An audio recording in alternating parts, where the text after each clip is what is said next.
Hi, this is Danny Doyle, and we are back, baby. I'm here with another Fire Emblem tier list, specifically the Sacred Stones, and even more specifically, the Sacred Stones Eirika route. I like to make tier lists for the Sacred Stones separately depending on whether you're going Eirika route or Ephraim route. I feel like because the bulk of the game is different chapters, you have different lords, different units show up at different times, and sometimes even with different stats, there are a number of placements that change depending on whether you go Eirika route or Ephraim route. And I think that factoring that in is better than taking the happy medium. I've seen some people do tier lists where it's just like the average of how they perform versus Eirika mode and Ephraim route. Units that are like primarily impacted are people like Ephraim himself, Dusel, Cormag, Noel to a lesser extent, Garrick, Tethys. And while I do think that this approach is like fine and dandy, personally I like to tier the routes separately. I think that if you take an average of Ephraim route Cormag and Eirika route Cormag, he doesn't look like he performs in either route. Same with Dusel, same with Ephraim, same with a lot of people. So, and it's not just the units who like join differently as well. I think Artur and Lute are kind of affected by the route difference. I'll get into it as we cover them, but that is sort of my logic. So if any of these placements look out of place from how you would normally put them or expect them to be, bear in mind that that might be the reason. There are definitely some units who are very, very, very good on Ephraim route and perform worse on Eirika route, and vice versa. So if there's units who appear higher than you would expect them to be, it's because I'm not factoring in Ephraim route. I will eventually do an Ephraim route tier list, but I asked the question to my Patreon patrons whether they would prefer to see an Eirika tier list or an Ephraim tier list, and they voted for Eirika route, so that's what we are doing. Since it's been a while since I've released a tier list, I just want to remind everyone of the criteria that I use. My primary concern is getting through the game. So the easier it is for a unit to help you beat the game, then the higher they are going to be placed. I don't really care about turn counts unless there is a reward tied to it. So for example, I do care about very quickly getting to the houses on Distant Blade, which is Eirika 9, but I don't care about very quickly rescue dropping Eirika across the river in Chapter 7. I don't care about the fastest way to route the desert. I don't care about things where there's not speed, where you're not punished for your speed. But on the flip side, if going fast does genuinely benefit you, like breaking eggs before they hatch, then I do consider that an upside or downside for those particular situations. That being said, I don't factor in grinding. So this is a no tower Volney run that I am talking about. Not that I think going to the tower is invalid. I do have a whole video about Tana that talks about how it's fine to go to the tower if you want to go to the tower. But personally, I don't find grinding fun. And I also think just from a tiering perspective, if you grind everyone in the tower, then the units end up being pretty homogenous, only really separated by their classes, and I just don't think that is an interesting way to structure a tier list, where you just put, like, flyers and paladins in S tier and everyone else in F tier. That's kind of boring to me.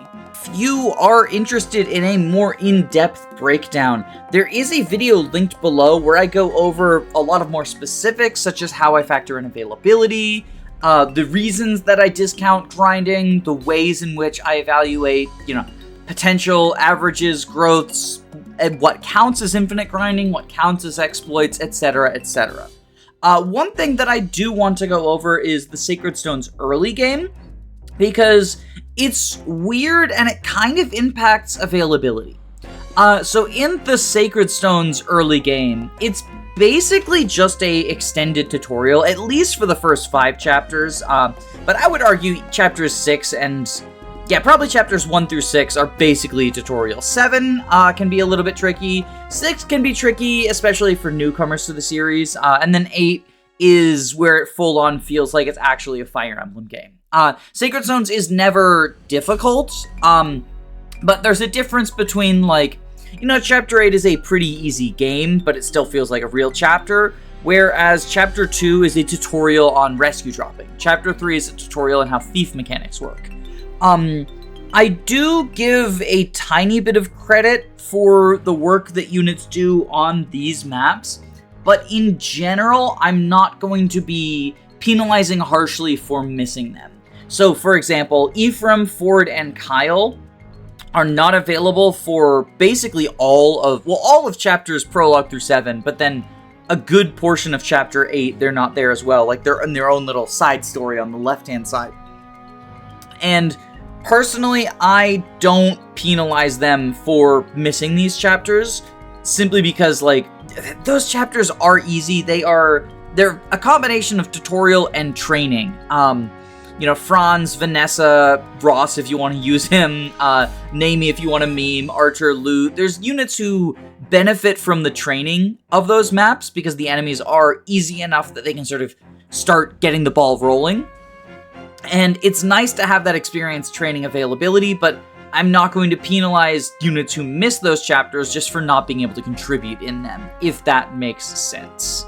That said, there are like some small contributions that units do in those maps that elevate them above F tier, and I will be giving credit for those. Just because, it's better to do something during the tutorial than to be Amelia. Speaking of the F tier, let's go over the tiers and the little labels that I gave them to sort of expand upon what causes a unit to end up here. So no prizes for guessing S tier, Seth tier. I don't actually think Seth is going to be alone in S tier for Eirika route. No prizes for guessing the other unit that ends up in Seth tier. But yeah, Seth tier is just like, if you know one thing about Sacred Stones, you know that Seth is an incredibly centralizing unit, and that's why he has a tier named after him. Fucking destroy the entire game. A tier is core team member. This is someone who is going to be doing a lot of work for you throughout the majority of the game. Basically, from the point that they start, they're going to be doing some work, and they will be helpful from then onwards. These units don't really have downsides. I mean, no one is perfect, obviously. Even Seth will die to getting hit by a halberd plus 2 other attacks in Chapter 5. So I will talk about the areas in which these units struggle, but for the most part, these are the people that you want if you want to have an easy time but don't feel like Seth soloing. Or want to supplement your Seth solo, because Seth can solo the game, but it is easier if you use other units as well. Either to support him by like warping or staffing him and stuff, or just to do flunky duty, Paladin number 2, that sort of stuff. B is outclassed but fine. These are units who, if you wanted to, you could use them on your team, and they'd probably be a little bit outclassed. There are units who are strictly better than them that they're fighting with deployment slots over, but for the most part, they're fine. You're not going to struggle if you field a bunch of B tier units to help out with the Seth sweep. Or if you decide to bench Seth and just go with A and B tier units, they're fine. I mean, Sacred Stones is an easy game. You're probably not going to struggle no matter what units you use, but these are the units that sort of slot most cleanly in, while not being the cream of the crop. C is peak filler. These are units who can perform a useful role, but it's not going to be something centralizing, and it's not something that you will super miss if you don't use them, and it's not something that you'll necessarily, notice really hard even if you are using them. Filler is basically just, hey, I've got deployment slots, this person might help a little bit. Let's see if they can. D is bad filler. It's basically the same thing as peak filler in that, you're deploying these units because you have deployment slots to spare, but you don't have as many super trained units on your squad as you need. But you feel bad about deploying them. These are units where it's well, I guess this person can do a little bit of tiny contribution, but I'm really not happy about it, and you might even just deploy them as filler and then end up having them sit in the corner twiddling their thumbs. And then F is the Tower Squad. Again, no prizes for guessing who ends up in F tier.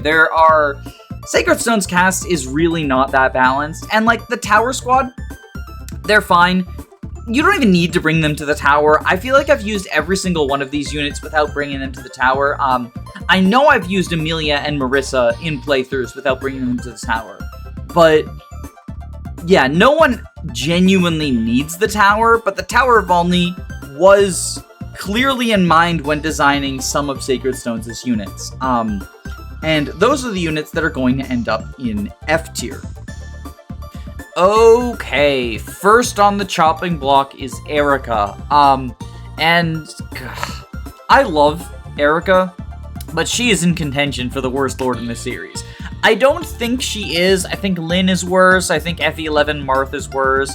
I think arguably Path of Radiance Ike is worse, but like that one's actually close, which is sad.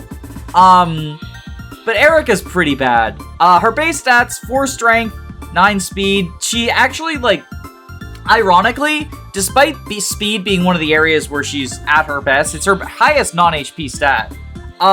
She's actually, like, sadly, a couple of points of speed away from being able to double enemies in the early game. She has a 60% speed growth, but if she misses that too many times, or if you're just not training her, she just, like, very quickly becomes incredibly irrelevant because not only does she deal very little damage, but she's not doubling. The biggest upsides that Eirika brings, first off, sword access is nice, again, in the early game, because there's axe units, but the rapier is a decent weapon.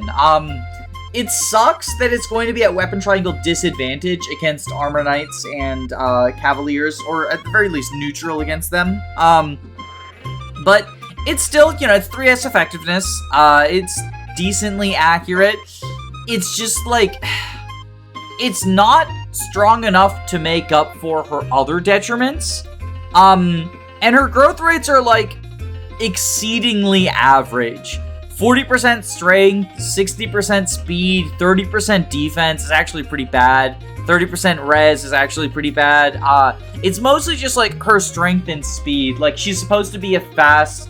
She kind of feels like a Myrmidon. She's stronger than Myrmidons would typically be, but, like... Yeah, she's pretty bad. She's pretty bad. And as you go into the mid-game, she can't really do anything because she can't promote. She has a story promotion that is locked towards pretty late in the game. And her stats are just not going to be very good. Once she does get that story promotion, she gets a horse, so she can do some rescue drop shenanigans. And she gets Siglent, which is her other personal weapon, which is incredibly high might and effective damage against monsters. Okay, I just checked, and it is 16 might, and it deals effective damage against monsters. But despite the fact that this is a 3 times effective game, all of the legendary weapons, which for some reason Siglent and Siegfried count as legendary weapons despite not being S weapons, they only deal 2 times effectiveness, not 3 times effectiveness. So, whereas normally it would be a 48 might sword against monsters, instead it's only 32 might. I mean, I say only 32 might, she's going to one-shot most monsters. She probably won't one-shot like Cyclopses. Ironically, like, Cyclopses and dragons are going to be the enemies that you struggle to kill the most, with your non-Eirika units, and Eirika can't really help fill that gap. The fact that she can one-shot monsters in a portion of the game where the majority of enemies left are monsters, actually, that's not even true. Rivers of Regrets and Last Hope have non-monster enemies, mostly non-monster enemies. And then it's only the Egg map and the final 2 maps where it's primarily monster enemies. So 50% of the maps are monster maps, and Siglent is very good for one-shotting foes there. And like the fact that she has a horse means that she can run up to Gorgons and kill them, outrange them as long as they don't have Demon Surge. And that's nice. And worst case scenario, she's a rescue dropper at the very end of the game, which I feel like the very end of the game is when rescue droppers are actually at their least valuable, especially because in the one map where you really, really want rescue droppers, that being the Darkling Woods, 1, she has to get rescue dropped because she has to seize the throne. But 2, perhaps more importantly, you want rescue droppers that can fly because there's rivers, there's thickets, and there's mountains you need to get over. So she can't really help with that. She can't really help. I guess she could, like, rescue civilians in River of Regrets. But her glow up is not that much, and there's not that much of the game left. I think that it's hard to put her... I don't think she's in Tower Squad.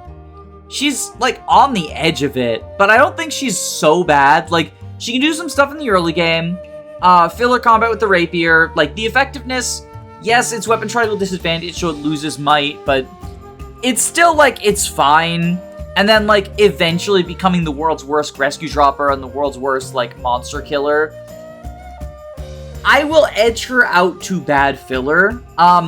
I think people copium really hard on that promotion, especially in discussions of, like, who's the worst lord in the series. That often comes up to, like, elevate Eirika above people like Hector, who's also a pretty bad lord, and some of the other weaker candidates in that conversation, which isn't really relevant for the Sacred Stones tier list, but I do feel like there are some people who really value that horse at a point when there's 4 maps in the game left. Well, I guess 5 if you count the second part of Endgame.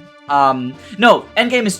Okay, no, there are 5 or 6 maps, depending on how you count Endgame. Because there's River of Regrets, there's the Egg map, there's Last Hope, there's Darkling Woods, and then there's Inside the Temple, and then there's the map where you fight the Demon King. And I guess against the Demon King, having a 32 might weapon is nice. Like, she will die in retaliation, but she can finish him off if you need someone to. The Demon King's, like, the biggest fucking joke ever, though. Like, anyone can kill the Demon King. He's not the difficult part of the final boss. It's Lyon, and she stands no chance against him. Because also, like, her class caps are not great as Great Lord. Just really, really sad. I really like Eirika as a character. Part of what I like about Eirika mode over Ephraim mode is I think the story in Eirika mode works better, and it's largely on the shoulders of Eirika as a character, but as a unit, she's just, like, really, really, really bad. Like, the only reason she's not on Tower Squad is she gets free to play at a couple of points, but yeah, it's pretty tragic. Alright, next is Seth, so let's just go ahead and put the king on his throne, because the real lord has arrived. Seth is fucking ridiculous. Truly, truly peak game design. Making your Jagan not only have incredibly busted bases that can carry him through the majority of the game, but also some of the best growths in the game. His bases are 14 strength, 13 skill, 12 speed, 13 luck, 11 defense, 8 resistance, and 30 HP, alongside 11 constitution, meaning that, like, his 12 speed's not getting weighed down that much. But on top of that, he actually has really, really good growth rates. 50% strength, 45% speed, 40% defense, and 30% resistance. I think sometimes people overstate the importance of these growth rates. The big thing that makes Seth good is his bases and his weapon ranks, but the growth rates definitely help. And it's just peak comedy that he has better growth than the growth units around him, despite the fact that he's the Jagan. I guess he's supposed to be, like, slowed down by not having enough room to grow. He doesn't get experience gain as fast and whatnot, but he doesn't need it also. Like, he needs stats less than the others. It's truly absurd. Seth is one of the best units ever, full stop, ever created. I know there's some, like, discourse around, like, oh, well, Seth can't possibly be a top-tier unit because Sacred Stones is easy, and therefore you don't need him, and therefore he's not top-tier, and therefore Seth is bad. And, like, you could make the argument that if you're comparing units across games or whatnot, that people who are more valuable, people like Chris in FE12, or Frederick in Awakening or stuff like that, like, people who are good in harder games are potentially, quote-unquote, better than Seth because you need them more. But I think that the argument, because I have heard people say Seth is actually bad because Sacred Stones is easy, so he's, like, D tier or whatever, and I just think that's truly silly. This man can carry the entire fucking game on his shoulders, and despite that, despite being weighed down by the entire game, he still solos the thing. He's absurd. Only slight exaggeration. Seth is crazy. One of the only things holding him back is he doesn't have access to axes, so if he wants to 1-2 range, he has to use javelins, which are a little bit worse than hand axes, and that only feels bad because in Fire Emblem 6 and 7, paladins could use axes. So the class itself got a significant nerf in the transition from Elebe to Magvel. But overall, I don't think Seth needs hand axes. Like, he would appreciate them. He would, especially in the late game, probably enemy phase better with hand axes than with javelins, but he doesn't need them. He's fine just destroying enemies with javelins and spears. He doesn't need hand axes and tomahawks. He is A-okay. Seth Solo is... I've heard the argument that Seth Solo is easier than not Seth Solo. I disagree with this. I do think that, like, Seth doing the majority of the combat is the easiest way to do Sacred Stones, but, like, Seth Solo implies that you're not healing also. And again, like, there are side objectives that you want non-Seth units to use, and if you are so inclined, you can invest in other units to eventually reach his level or surpass his level if you're doing, like, excessive grinding stuff. But you also don't need to. Like, again, the enemies in Sacred Stones, the enemy quality is low enough that Seth just, like, destroys the game. His growths are good enough that they let him keep up, and I think the biggest one is speed can be a little bit shaky. Going into the end of Eirika's arc, there's a couple of speed thresholds that sometimes it's nice to feed him the speed wing. His speed growth is good, though. Like, he has a 45%? Yeah, 45% speed growth. So it's not like it's unlikely for him to hit it. I think he needs 2 speed procs in order to double things in Johanna Hall and the desert. And if he misses those, then give him the speed wing, and he's golden. But if he hits them, then you can give the speed wing to, like, Garrick or something. Next up is Franz, the game's first Cavalier, a potential man, the growth boy. And Franz's discourse has gone up and down a lot throughout the years. There is a time in which this was just sort of the default, and some people even argue if I can get him, that, which is absurd. I feel like that's the growths over bases mindset, but, like, gone wild, because Seth has a higher growth total than Franz. Franz has, like, 5% more speed. Yeah, he's got a 50% speed growth to Seth's 45. But everything else, like, he's got less strength growth, less defense growth, less res growth, less HP growth, 80 to 90. It's just like, oh, he has room to grow, which is code for the fact that his stats are worse.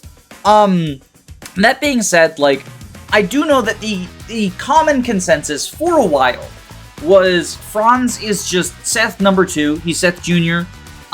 He needs a little bit to get going, but, like, the early game of Sacred Stones is very easy. Feed him a bunch of experience, he becomes another Seth. If you get him to, like, level 10 and then promote him, he'll just be on par with Seth. If you get him, like, 15 or 20, he potentially even outclasses Seth. This is, of course, working under the assumption that Seth is not growing at all, because pre-promotes don't gain experience. It's an incorrect assumption, by the way, because pre-promotes still gain experience. You know, they gain a little bit for every kill and whatnot. And then there's the boss experience bonus that allows Seth to, like, keep up with everyone else and continue to grow. So Franz is not looking great there. And I think as people started to realize that, oh, Seth does grow. So why are we dealing with this guy who has, like, kind of stinky stats? 7 strength, 7 speed, 5 skill, 2 luck, so he's going to be facing crit from stuff a lot. 6 defense and 20 HP, 1 res, but, like, there's not a lot of magic users early on. There's, like, some moguls in the monster map, but they're kind of pathetic. But, like, 6 defense, 20 HP, that's 26 effective bulk. It's not great. And, like, 7 speed is less than Eirika, and I talked about how Eirika missing some speed levels can cause her to stop doubling things. So Franz, who is more likely to miss speed levels and needs to hit more of them, is also going to struggle to double some things. I mean, he does have a higher constitution than her, but even still, like, speed con, It's a whole thing. It's a whole thing. So there was then this sort of counter movement of like, Franz is a fraud. Like, fraud Franz. He's potential man. He says that you need to train him, but like, realistically, he's bad. Don't use him. He's awful. Franz has a really rough start, so there's no reason to invest in him, because he's gonna struggle, and he'll never snowball because he's always a little bit behind. And I think, and I'm gonna get roasted for this by some people I know, but I think that people have gone too far. I do think that there was some amount of Franz correction was needed. Like, the fact that this was something people would reasonably suggest tells me that Franz correction was needed. And honestly, Franz is not in the same league as Seth. Even if you are like, you want to say like, oh, he's the bottom of Seth tier, that's just not a reasonable take in my opinion. Seth continues to grow better than Franz, and like, sure, their 2020 averages, Franz is better. But Sacred Stones is a short game. People are not reaching 2020 without excessive amounts of grinding. That being said, Seth solo is not the easiest way to beat the game. You do want some other combat flunkies. And Franz is a reasonable candidate. Paladin is a very good class, and like, his bases, he will have a bit of a rough start, but like, a bit of a rough start means that he needs some people to set up kills for him in like Chapter 2 and Chapter 3, where you're mostly facing axe enemies and he can leverage the weapon triangle with swords, and like, he doesn't even really need the kill set up for him if you are okay with the maps taking a little bit longer. He can just 2-round people and not die because he has swords. Franz will become a very decent paladin, almost as good as Seth. He'll potentially surpass Seth if you like hyper feed him, and I don't mean like by grinding, I mean just focus experience on him. Chapter 4 of Sacred Stones is what I like to refer to as the floor 0 of the Tower of Volney, because it's a bunch of very weak monsters that give much higher experience than you would expect for their level. And I think that that is a perfect munching ground for Franz to get him that juicy experience. The unfortunate thing about this, and that being like the ideal munching ground for him, is he's competing with a couple of people who also want that experience. Vanessa, chief amongst them. But for Eirika route purposes, Artur is somewhat relevant, because there are early monster maps that you might want to promote Artur and have Bishop Slayer for. And Lute is also relevant, because Lute is very, very similar to Artur. She just, unfortunately, does not join on the monster map. You have to, or in the preps of the monster map, you have to go to her village, and it can be a little bit annoying as a result of that.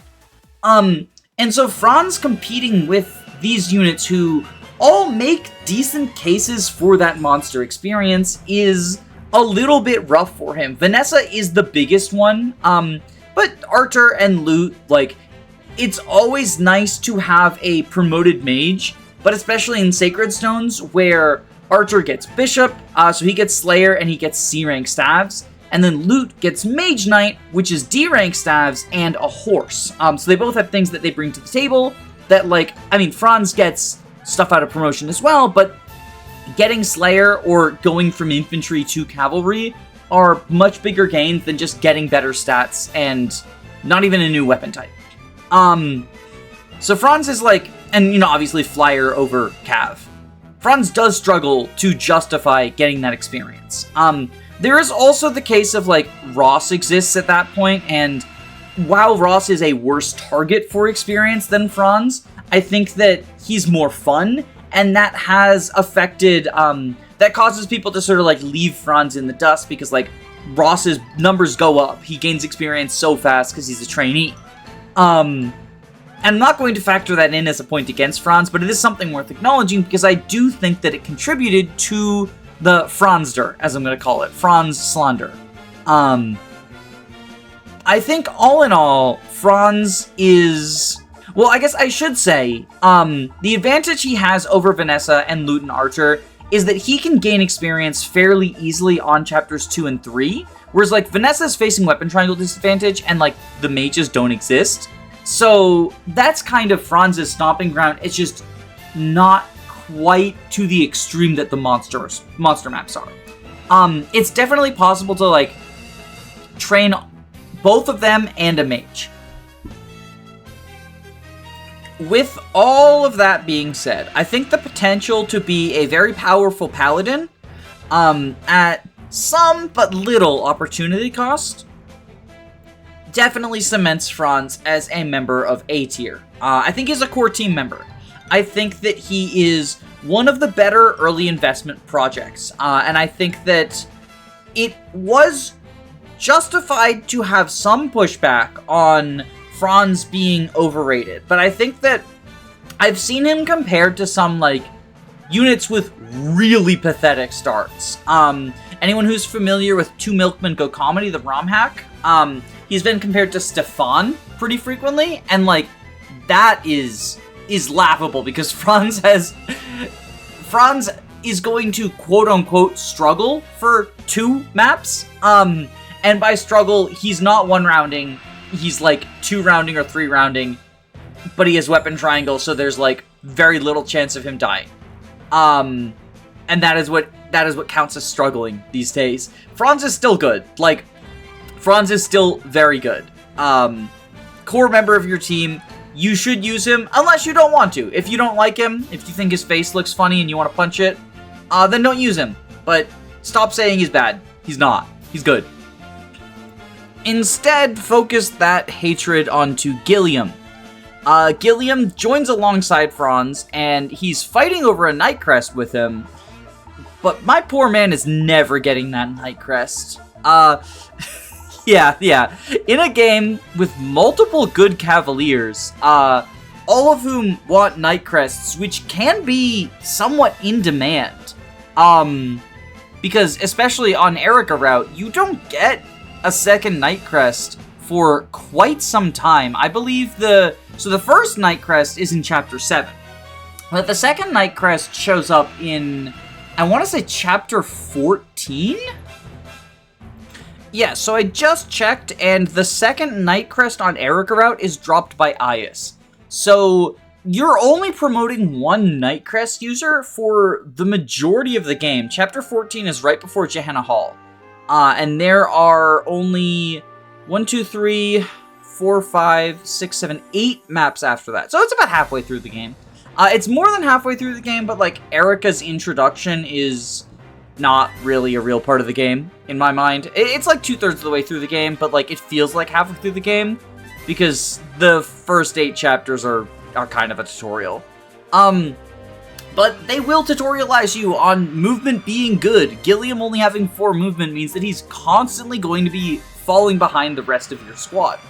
And while sometimes that can be justified by, like, incredibly good combat, by which I mean exclusively Oswin in Fire Emblem 7, Gilliam does not have incredibly good combat. He has 9 strength and 3 speed, and the funny thing is, so he's supposed to be, because Armor Knights are like, ooh, rah, super defense, he's supposed to be the big bulk boy. He has 9 defense. 3 speed means that, like, he literally can't double anything. He cannot double 0 AS enemies. But he also will eventually, and by eventually I mean, like, before we leave Eirika mode, start getting doubled by stuff. Anything that has 7 or more AS is going to double him. And thankfully he does have 14 Constitution, so, like, he'll never get weighed down, but it doesn't matter. 3 speed, working on a 30% speed growth is very sad.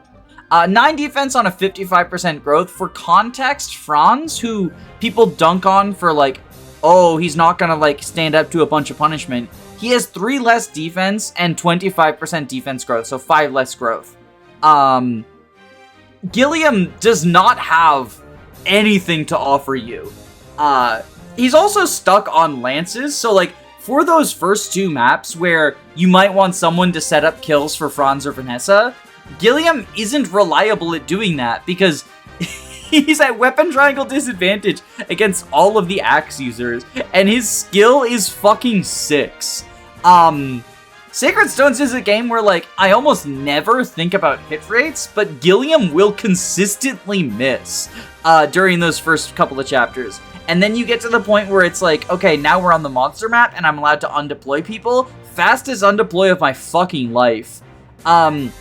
He does have one thing over the other GBA Armor Knights, and that's the fact that Sacred Stones allows you to... It has the branch promotions. I haven't really talked about that with any of the other characters, because, like, Eirika doesn't have a branch promotion, Seth is already promoted, and Franz just sort of defaults to Paladin because it's the best class. But Gilliam has two options. He can go General for theoretically slightly better combat gains, but we'll follow up on that because it's not really. Or he can go Great Knight, and he gets a horse, but because he's a big fat armor knight, he weighs down the horse, and the horse only has 6 movement instead of the typical promoted horse 8 movement, or unpromoted horse 7. Which I guess I should touch upon, like, Franz's non-paladin option is Great Knight, which is so laughable, because he loses a point of move, and in exchange, he doesn't even get better combat stats. I mean, he does technically, theoretically, but it's like, okay, comparing Paladin gains to Great Knight gains. Paladin gains 2 HP, Great Knight gains 3 HP. Paladin gains 1 HP, Great Knight gains 2 HP. Paladin gains 1 speed, Great Knight gains 2 speed. And Paladin gains 2 con, Great Knight gains 4 con. Everything else is identical, other than the movement change. So yeah, don't go Great Knight Franz. Do go Great Knight Gilliam, but also don't, because that requires using Gilliam. General, the big benefit to General is it gives you 2 extra points of resistance over Great Knight, 1 extra point of speed over Great Knight, and an extra point of HP. And an extra point of skill, which, like, I did dog on his hit rates, but the skill's not fixing that. Like, it's because he's at weapon triangle disadvantage, and also, like, there's not axe enemies after... Like, the axe enemies that give him trouble are in the early game, because that's when he's being deployed. Great Knight is the go-to. I guess the other thing General gives you is the full weapon triangle. Both of them give you the full weapon triangle, but Great Knight gives you extra lance rank. And then there's, I think it's Big Shield or Great Shield, the skill that is level percent to negate all damage from an enemy attack on a unit who's supposed to be incredibly defensive. So it's very sad, it's very bad. Gilliam is also very sad and very bad. I'm honestly tempted to put him in the Tower Squad. I think that the only thing... I was gonna say, I think the only thing elevating him above the Tower Squad is, like, in the early game, he can set stuff up for Vanessa and Franz, but that's not even, like, true. I guess it is worth noting he's level 4, which means that he's only 6 levels away from Nightcrest access, whereas, like, Franz is level 1, so he's 9 levels away.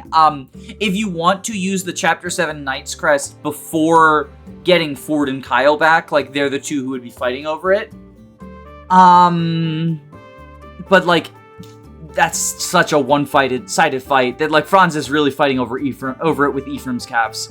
Yeah, I think Gilliam does end up in F tier. I'm sorry, buddy, but near perfect availability does not save you from just, like, God, he's so pathetic. Just, like, the worst. Just the worst. And next we have Vanessa. There is a pattern with Game Boy Advance Pegasus Knights, in that they are generally very good sources of investment, because they start out with very low level, and not great stats in anything other than speed, but flight is very useful. GBA is a game with rescue drop, and so flyers, if they are trained up to promotion, can be 8 move units that rescue drop people across terrain, and that is the bare minimum. Because, just because their stats start out bad, doesn't mean they're going to stay bad. And Vanessa fits this mold to an extent. She has 5 strength, and 5 defense, 6 defense, 5 resistance, and 17 HP. So, like, she's not hitting especially hard, and she's not taking a lot of punishment. Although Sacred Stone's enemy quality is low enough that she will stand up to quite a few, like, she'll take 2 or 3 monster hits before she dies. And she's not great for the first 2 chapters because she's stuck on lances, weapon triangle disadvantage against the axe users. But once you move into, like, chapter 4, there's the monsters. Chapter 5, there's some archers that, like, yes, they will kill her, but she can kill them, and she outranges them. There's mercs for her to leverage weapon triangle against. There's calves in chapter 6 and chapter 7. There's mages in chapter 7, and chapter 5 and chapter 6. So once we get out of the first 2 chapters that she's in, that being chapter 2 and chapter 3, Vanessa can do, I won't say good, but competent combat. And she has 11 speed, so, like, she'll double a lot of things, especially because I think it's a 60% growth? Yeah, 60% growth, which is good for GPA. Unfortunately, her strength growth is, like, less impressive, but weapon rank can help make up for that. You use steals. Well, kind of. If you use steals, she gets weighed down a bunch, because that's, like, the big downside to being a Pegasus Knight, is sexism con means that she starts with 5 constitution. You use the Iron Lance, you get weighed down. So until you proc that speed growth quite a few times, she really shouldn't be using steals. There are ways around this, though. If you get Vanessa up to level 10 or higher by the chapter 8, we're reuniting the 2 armies with each other, she can use the first Deletion Whip and either go Falco Knight or Wyvern Knight. Personally, I like Wyvern Knight better. It gets slightly better combat stats, specifically a 4 con and 2 speed bonus, so effectively that gains her 6 speed in most situations, because she's no longer getting weighed down or no longer getting weighed down as much by a lot of weapons. She also gains less HP, so she's still going to be, like, relatively frail, but not, like, again, Sacred Stone's enemies are pretty weak, so it's not, like, a huge deal. She can take non-bow punishment, and she has good res, so, like, you can have her fight mixed groups of enemies with javelins, just delete them all. The other potential option is Falco Knight. The big benefit that Falco Knight brings is it gives her sword access, which is generally fairly undesirable in the Sacred Stones.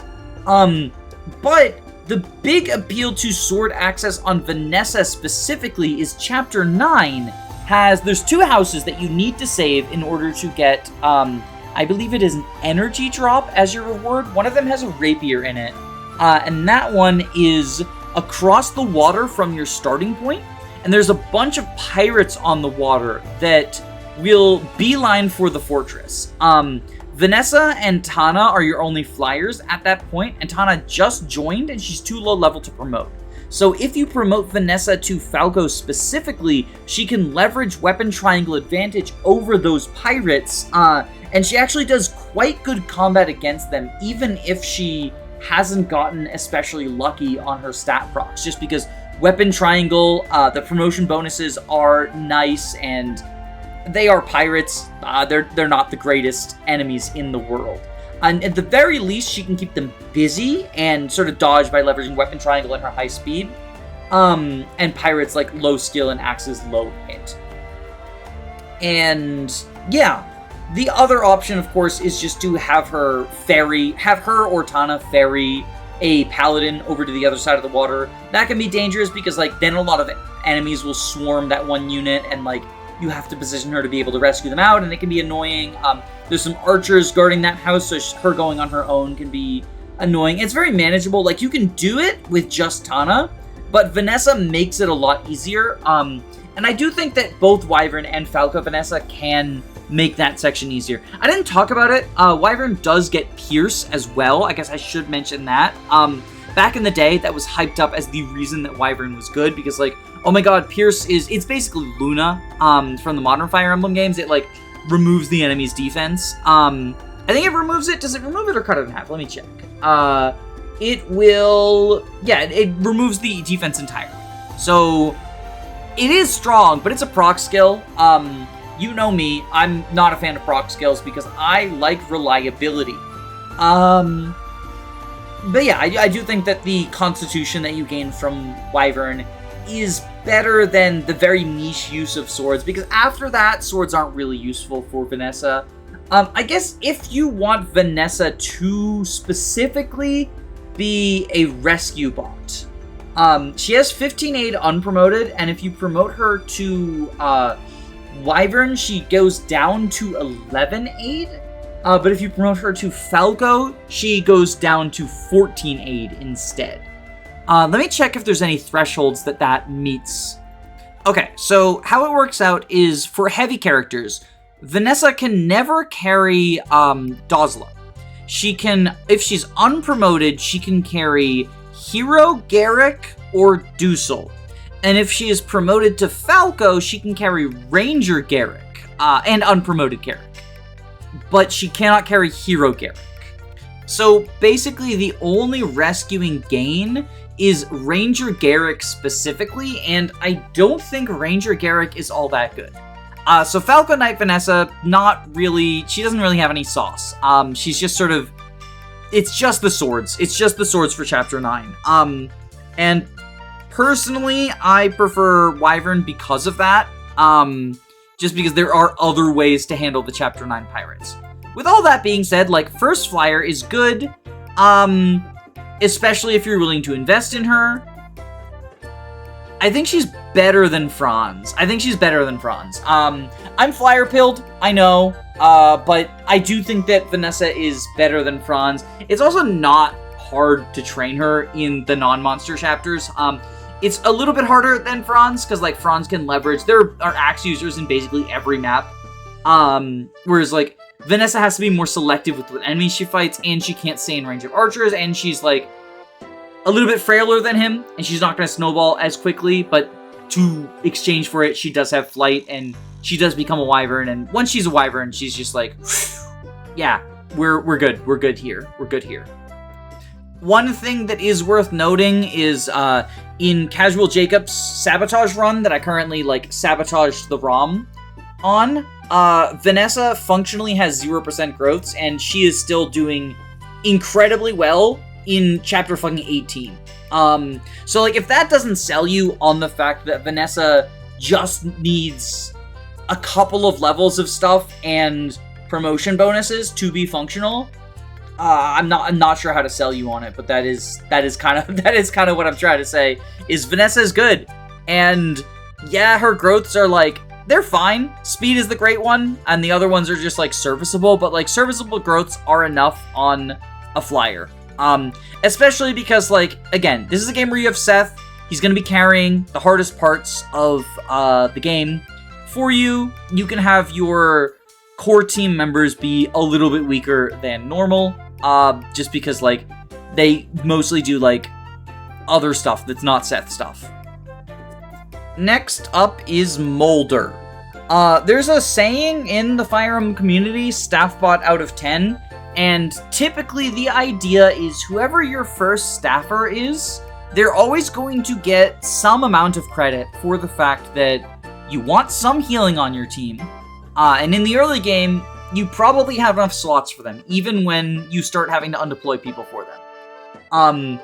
And it is valuable just to use the heal staff on a unit who's injured so that they can kill someone with their action instead of having to use their action to chug a vulnerary. Molder is in many ways the embodiment of this, but he's also kind of exemplary amongst staff bots.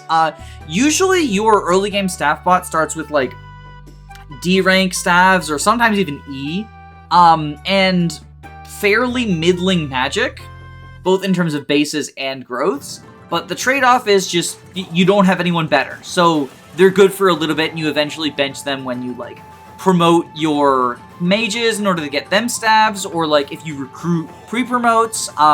Pent is often the Sarah bencher in FE7, for example. Clarine having a horse is the Ellen bencher in Fire Emblem 6. So usually, like, an option comes along that is, like, better than your early staffer, but they still get credit for having done stuff when that wasn't around. Molder starts with C rank staffs. I talked briefly about, like, one of the appeals of Artur going Bishop is he gets C-rank staves on promotion. Mulder has C-rank staves in Chapter 2. Mulder is going to be the fastest person to reach Warp in the cast. Just naturally, like, not even staff spamming. Now, there is some question about, like, how useful this is. I think Warp is useful outside of LTC context, but being the fastest person to reach Warp is not a huge deal because Warp shows up in Chapter 15. So unless you're, like, blitzing everything, you probably get other people who reach Warp on time. But Warp is not the only high-rank staff. He's one rank away from Physic. He has Restore at base. He's just, like, decent staffer all around. His base magic is only 4, and the growth is 40%, so, like, eventually, once, like, Artur and or Lute and or Saleh, wherever he's hiding down here, have the staff access that he has, you're going to end up in a situation where you're like, maybe I bench this guy, but maybe you don't, because, like, he'll naturally gain levels, he'll naturally gain staff rank, he'll naturally gain stats sometimes. Mulder's quite good. Mulder's quite good. I think of the early staffers, like, obviously he's phenomenal in LTC, but even outside of LTC, like, he has just that staff rank is appealing. It is also worth noting as, like, a meme. He has 9 Constitution, which means I believe Sage Mulder is the only unit in the game who can use the Excalibur Tome to take advantage of the +5 speed for equipping it without being weighed down due to the Constitution that he gains. He has 11 Con as Sage. So that's, I guess, interesting. Mulder really shouldn't be seeing combat. His promotion options, you go Bishop because you want that extra staff rank.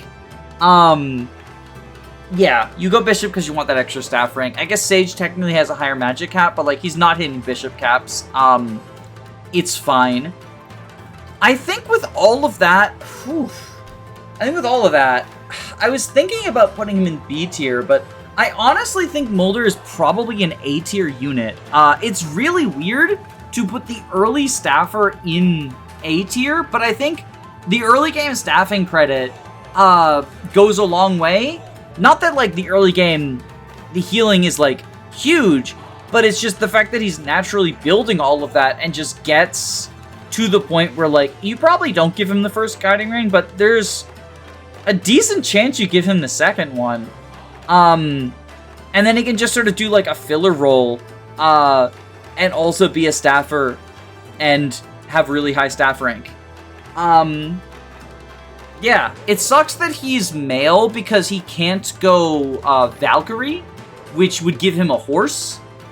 But other than that, like, Bishop gives him Slayer, which can, like, you can pretend that fixes his combat. It just makes his, like, light magic effective against monsters. And, like, with D rank light, he's only using lightning and shine. So, like, he really would probably prefer to go Valkyrie for the horse. Because, like, that extra staff rank is nice, but Mulder's biggest appeal, like, he has a lot of staff rank to begin with. Does he end up outclassed as a result of that? I don't think so. I don't think that the mages outclass him, because, like, he'll have staff rank on them when they promote. Yeah, I think Mulder is a core team member. I think he's A tier. Alright, controversy time. Let's talk about Ross.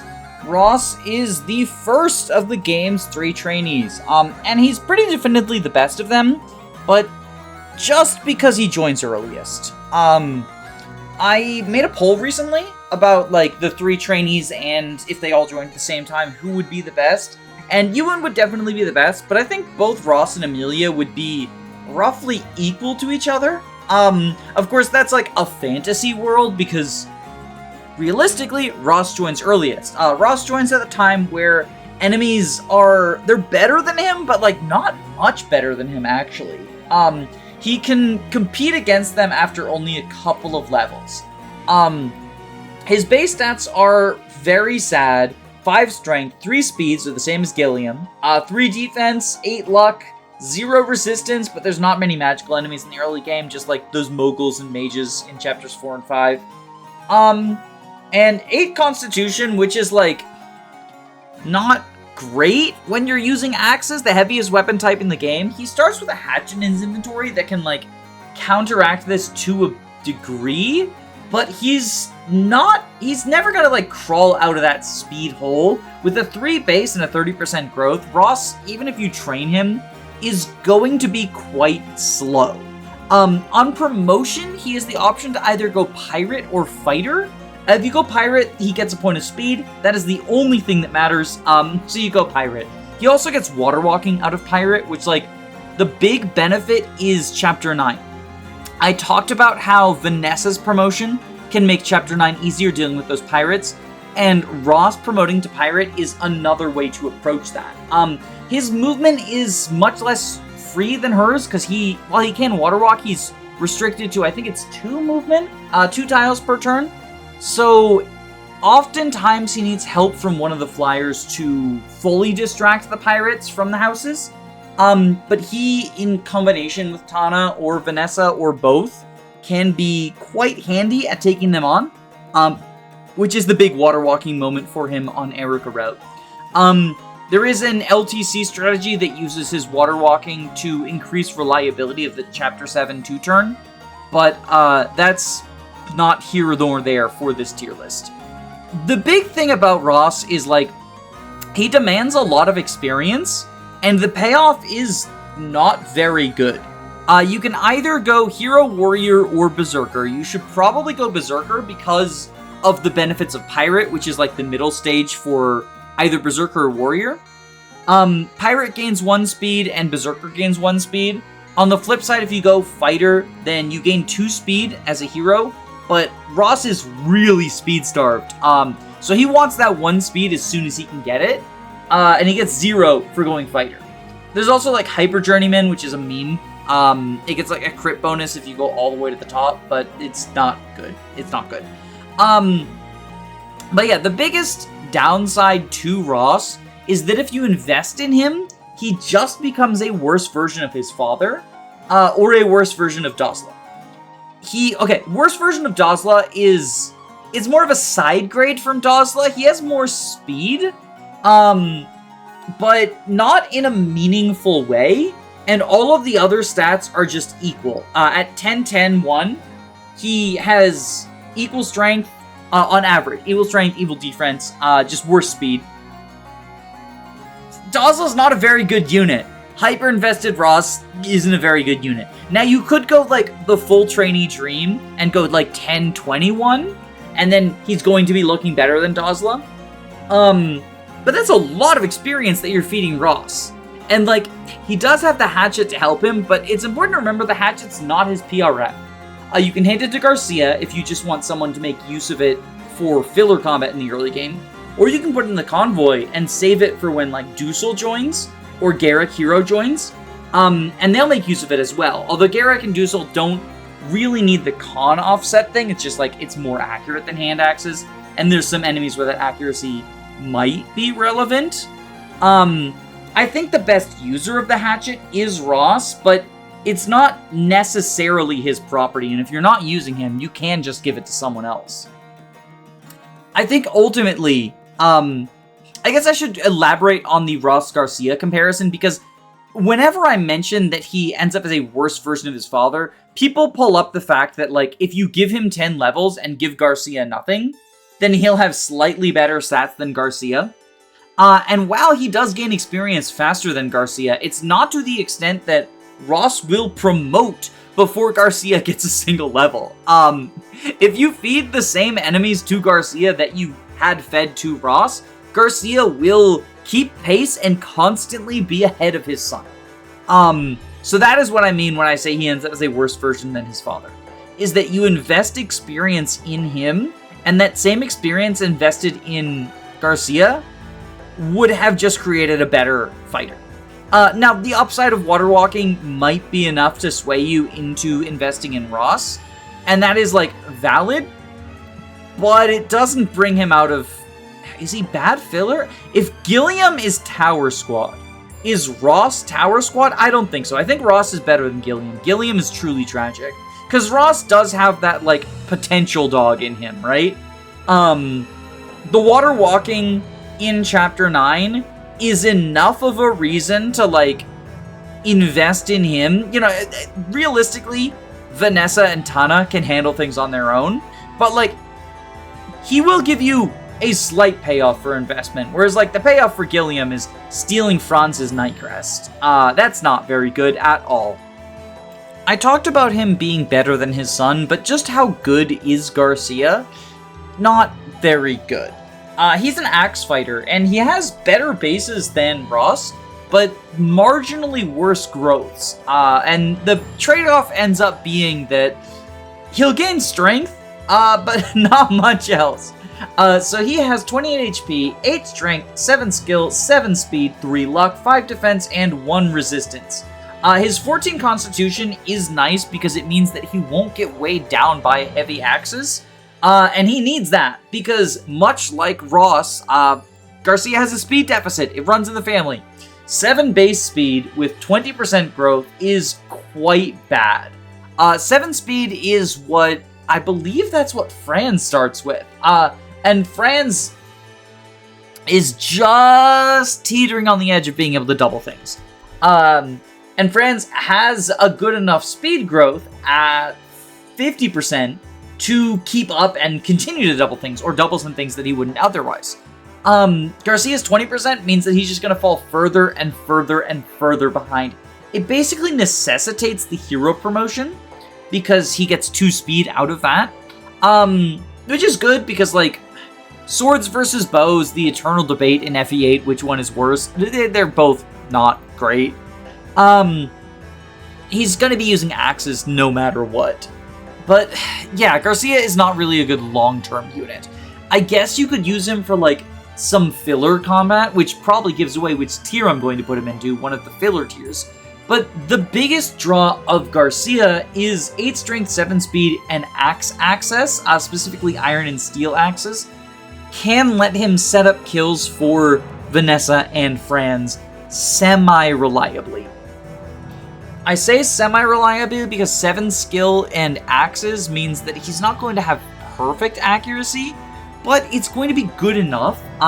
The 7 speed it's low, but crucially it means that he's not doubling a lot of people.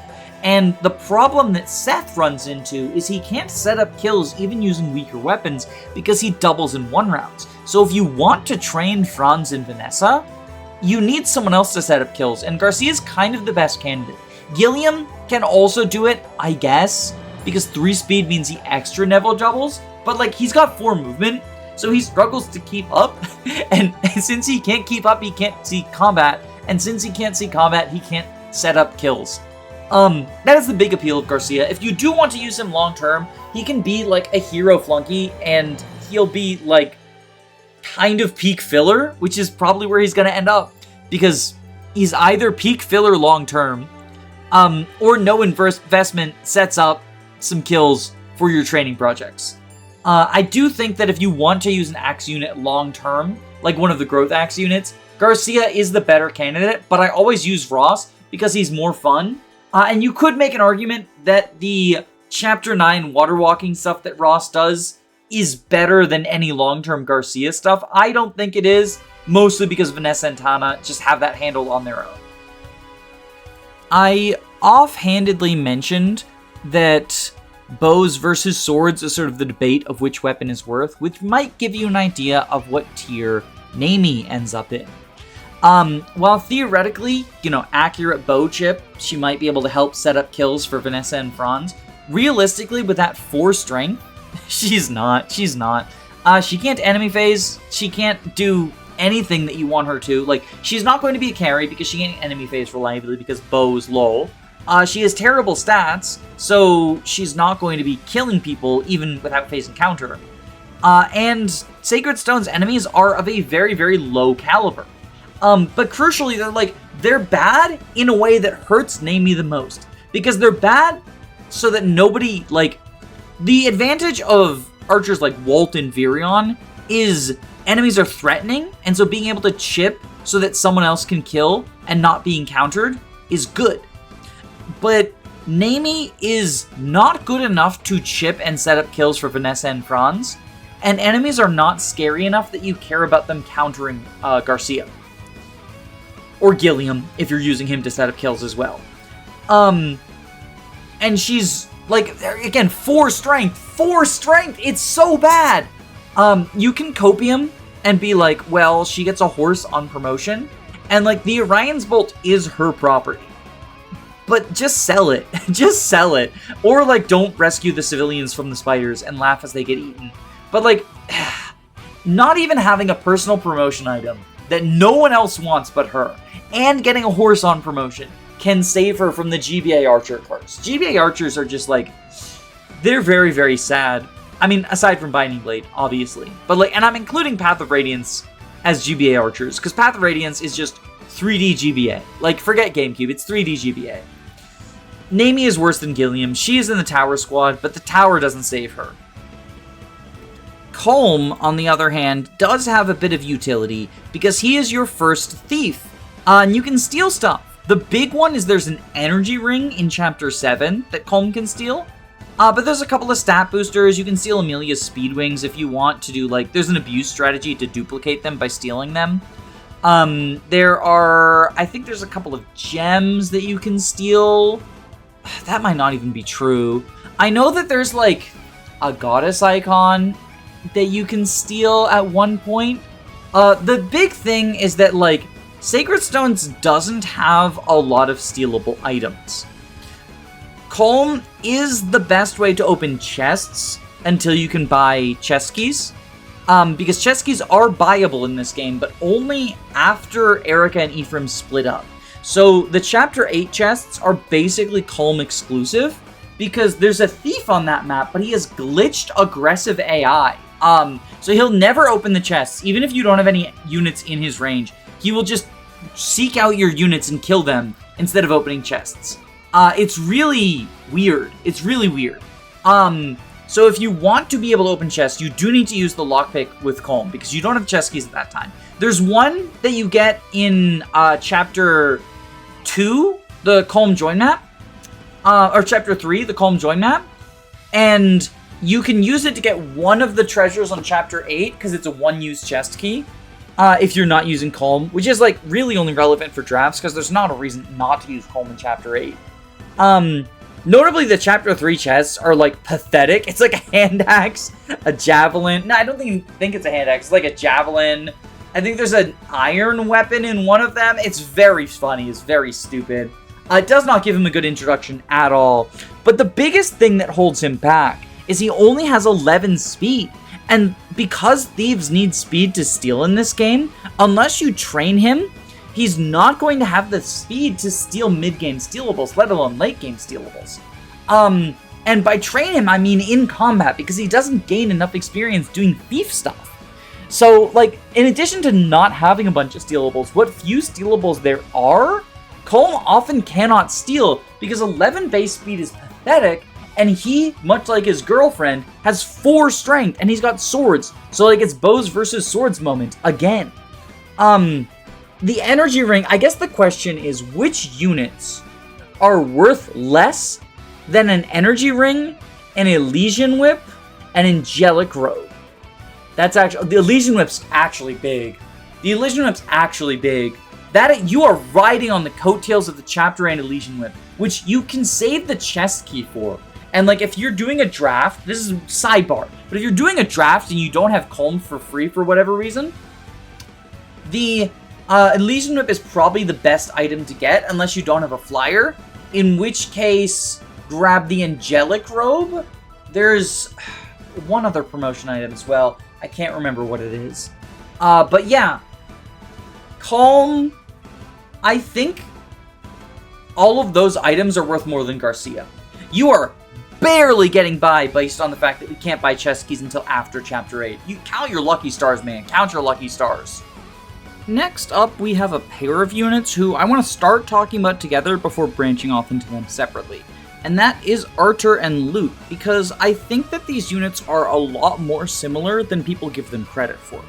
They are both early game mages who join in Chapter 4, which is the Monster Pinata map, where you feed whoever you want a bunch of experience by killing the easy-to-kill monsters. But Artur has the distinct advantage of joining during preps, or rather right after preps, whereas Lute, you have to visit her village, which requires Vanessa. Basically, if you want Lute to get monster experience, Vanessa has to fly down and visit the village. And this is the primary difference between them. Lute has about 15% more magic growth, and they have an equal base magic. So she's gonna have slightly higher magic, and Artur has a worse weapon type. But at the same time, Artur gets Slayer, which means against monsters, especially in the mid-game of Eirika route, he's going to be dealing more damage than Lute, just because all of the light tomes become effective. To a lesser extent, this is also true in the end game of Sacred Stones, because you do face monsters in Darkling Woods in the final map, and the Gorgon Egg map as well. But at that point, I think either of them should be dealing enough damage to the monsters to sort of stand out as competent mages. Their other stats are also remarkably similar. Lute has 1 less point of speed than Artur, but 5% more growth, so functionally they're going to end up very close to each other. That 1 point of speed might make the difference in some doubling thresholds, but I don't think it comes up like...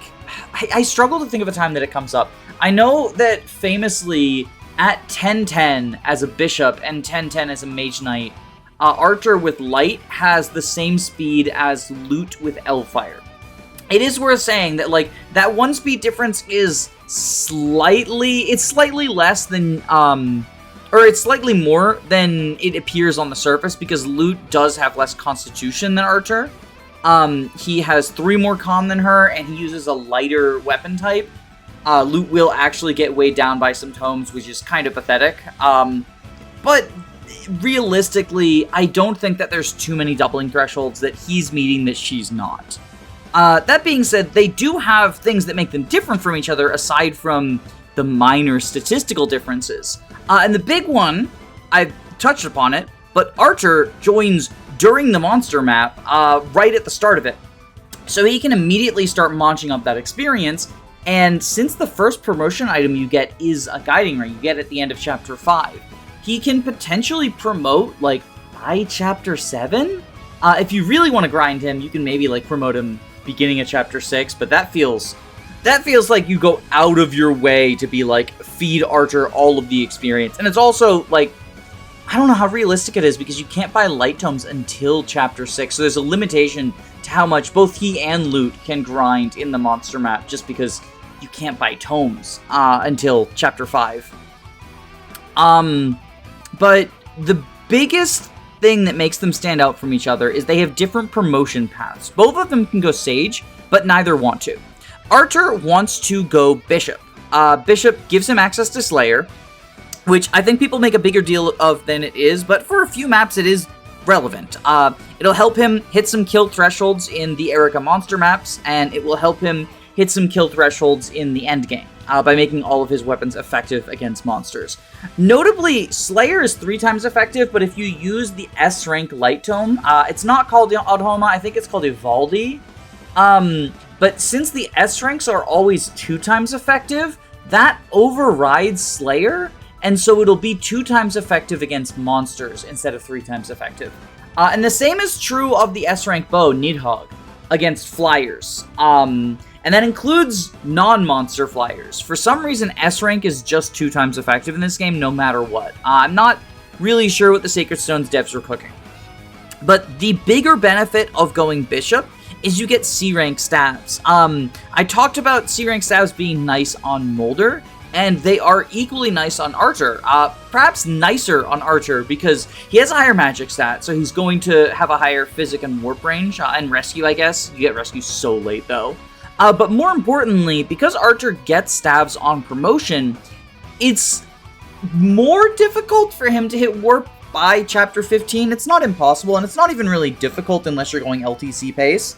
I do want to note that, like, in LTC, Artur is significantly better than Lute because that staff rank does make a difference, but even if you're just going, like, hey, I'm gonna go fast but not breakneck. Both of them can reach A rank on time. It's important to remember that, like, reaching A rank before Chapter 15 doesn't actually matter, because you don't get the Warp Staff until the desert anyway. But I am a big fan of Artur. I really like him. I think he's probably the best mage in Sacred Stones. And I think Eirika mode that makes his stonks go up. There are monster maps in Ephraim mode, but he's less useful on them. But Eirika mode, I think he's actually better than Molder. I think that it's easier to train him. You know, a combat unit is going to grow faster than a staffer, and the C-rank staffs that he gets on promotion are more than good enough. He can use Restore immediately, he can use Physic after only one rank up, which, like, granted, it's from C to B. I believe that's 90 experience, but Barrier will get him some of the way there, Mend will get him some of the way there, just sort of naturally using him as a healer, and also relying on him to do combat, because he can do combat. Lute, much of what I said about Archer's early game still applies to Lute. There's a reason that I talked about them as a pair. She's going to be slower than him, but I don't think it is... I don't think it's as big a deal as people say. I think the biggest part of Lute's slowness is in the early game. If she's using heavier tomes before she started growing speed, then she might struggle to double some enemies, some of the faster enemies. But Artur will also struggle to double some faster enemies. So, like, even that, the speed gap is not huge. Once she promotes to Mage Knight, she'll gain, I think it's 2 Constitution that you gain on promotion to Mage Knight. But the bigger deal is she gets D rank stabs and a horse. The horse is, I mean, it's a GBA horse. Unfortunately, it's only 7 move instead of 8 move, so you don't get, like, super paladin benefits, but still, 7 move and Kanto is quite nice. Yeah, she gets D-rank stabs, she gets +3 to her constitution if she goes Mage Knight. So that solves the con problems. She still gets weighed down by, like, obviously she gets weighed down by Excalibur. I forget if she gets weighed down by Hellfire or not. Hold on a second, I'm gonna check. Okay, so it's not as much of a solved thing as I thought. Thunder weighs her down by 2 and Hellfire weighs her down by 4. She shouldn't really be using any other tomes. Like, Bolting obviously weighs you down to the point where you don't double, but that's kind of the point of Bolting. And is Fimbulwinter even a thing? Regardless, she still has fine combat. She will double a lot of things. She will not double faster enemies, I guess. But I don't think that, like, with Hellfire equipped, a 10-10 Lute has the same attack speed as a 10-10 Artur with Light equipped. It's fine. She's fine, y'all. This is not a case of Lolina versus Lu, where, like, one of them is significantly slower than the other. The horse is huge. I think that the biggest thing holding her back, the reason that I have her lower than Artur, isn't Bishop versus Mage Knight, isn't D-rank stabs versus C-rank stabs, isn't the Constitution problems. It's the fact that she, in order to make use of monster experience, needs to consume Vanessa's first turn. And Vanessa is a unit who you probably want to train, and the monster map is a good map for training people. I think that unless you send Vanessa down there, Lute doesn't get any of that training, which hurts her even more. Is it enough to put her an entire tier below Artur? I do not think so. Bear in mind that, like, I'm not factoring in turn count here, but I think that the benefits of a horse, even a 7-move horse, are enough that if you train them both, I find them to be very comparable. It's just a matter of, like, it's easier to train Artur without the opportunity cost to Vanessa. And don't get me wrong, that opportunity cost to Vanessa is not even that much. It's a single turn, and there are monsters down by the village that she can fight. But that, in combination with the Constitution thing, like, there's enough working against Lute that I think she's worse than Artur. Is she worse than Molder? Probably not. She can still take advantage of that early Guiding Ring. You can get a Mage Knight early. Yeah, they've got similar magic, similar speed. It's just a matter of, would you rather have Slayer, or would you rather have a 7-move horse? If it were an 8-move horse, then she might even be better than Archer, even on Eirika mode. But a 7-move horse, like, it is still unpromoted cavalry movement. I'd rather have that than be a footy, but, like, it's only 1 move and Canto's nice. The other thing I guess I should say is, like, because she has lower constitution, she has 14-8. So that is the same aid as Falco Vanessa. So she misses out on a bunch of the heavy people, because Fire Emblem sexism constitution rescue formula strikes again. But she could rescue Ranger Garrick, I guess? Copium. One last thing that is potentially worth noting is that the S-Rank Animatome Excalibur is one of the first ones that you get. You get it alongside Hinoeuma in Gehenna Hall. And because Lute is your primary anima user, she is the only person who's likely to hit S-Rank Anima by that time. Especially because if you go Sage with Archer or Molder, like, you're kind of throwing. So it is nice to get access to another powerful tool for, you know, Magic Autism Horse Girl. And it can be useful, I guess. It's only 2x effective against monsters, but it does give you a speed boost, which mostly just serves to counteract how much Lute gets weighed down by it, but still, you know, it's kind of funny. And it's just really, really high might. I think it's 16 might? Let me double check. Okay, so it is 18 might. It is 13 weight, so, like, even with that 5 speed bonus, Lute's probably not doubling much with it, but 18 might is nice, especially if you just desperately need to nuke something. Maybe use it to kill a couple of bosses or specific beefy monsters that she can't double, like Death Goyles or whatever. On the topic of horse girls, however, Natasha is in a similar situation to Lute, where the thing that she offers you is, hey, I can have a horse class though. Valkyrie is better than Bishop, right? And it's not necessarily. Again, it's a 7-move horse, and you miss out on Slayer, but it is a mounted magic class. That's nice, right? It's probably enough to put her in B tier. Natasha is in a very tragic situation compared to Molder. So, like, usually, Fire Emblem games will do the thing where you get an early game healer, and their benefit is you have them early on. Think Ellen from FE6, think Sarah from FE7, but then you get another healer later, such as Saul, or Clarine, or Priscilla? Yeah, Priscilla, that's the FE7 one. And they show up later, but they come with benefits over the first healer you had. So Saul has a higher staff rank. He starts out at C rank staffs. Clarine and Priscilla have horses. Riss versus Mist is kind of a weird one, because I do think Riss is better, but Mist is like, hey, I get a horse though, on promotion. Natasha, it feels like Natasha and Molder should have been flip-flopped with each other.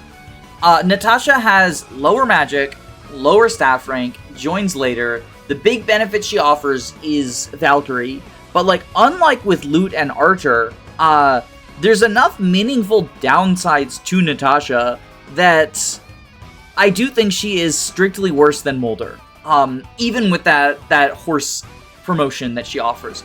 Now, granted, I talked about this with Archer and the C-rank staffs, and I'll talk about it with Molder as well. You don't get the high-rank staffs until fairly late in the game. I think Physic comes...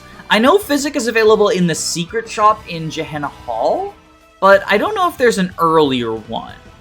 Yeah, it looks like the earliest you can get Physic is Gehenna Hall. And the earliest that you can get Warp is the Desert.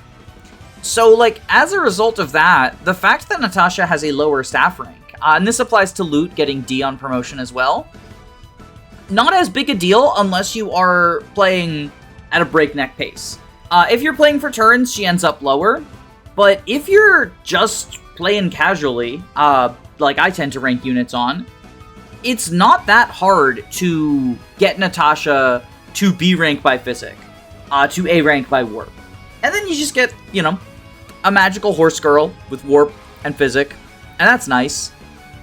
She also gains staff rank on promotion, so like if you do promote her to Valkyrie, there's almost no way that Natasha misses Warp. Definitely no way that she misses Physic, because the secret shop is the end of 14, unless you're not using her, of course. And she doesn't really offer anything other than, hey, I get a mount. This is making me wonder if I overrated Molder, actually.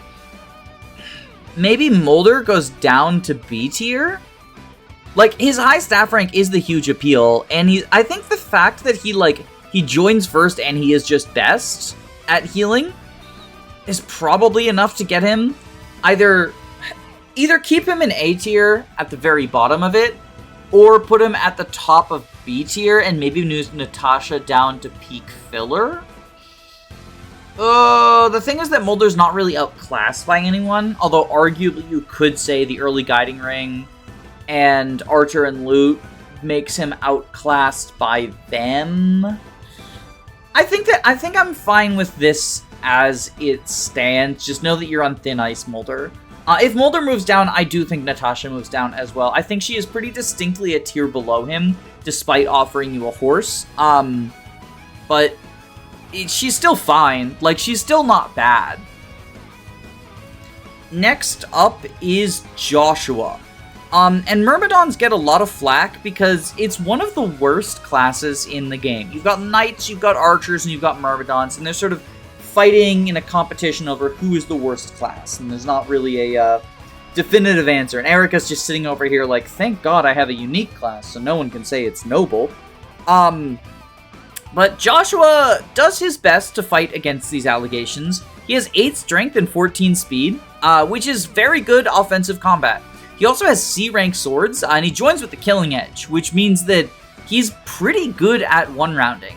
You don't really have to rely on crits. It's nice when it happens, but the bigger thing is just the Killing Edge is a high might weapon, and it's lower weight than the Steel Sword, so it's not going to weigh you down by as much, and he can just sort of double and one-round things with the Killing Edge. On the flip side, he has 24 HP and 5 defense. It's not the worst bulk out there, but it definitely could be better.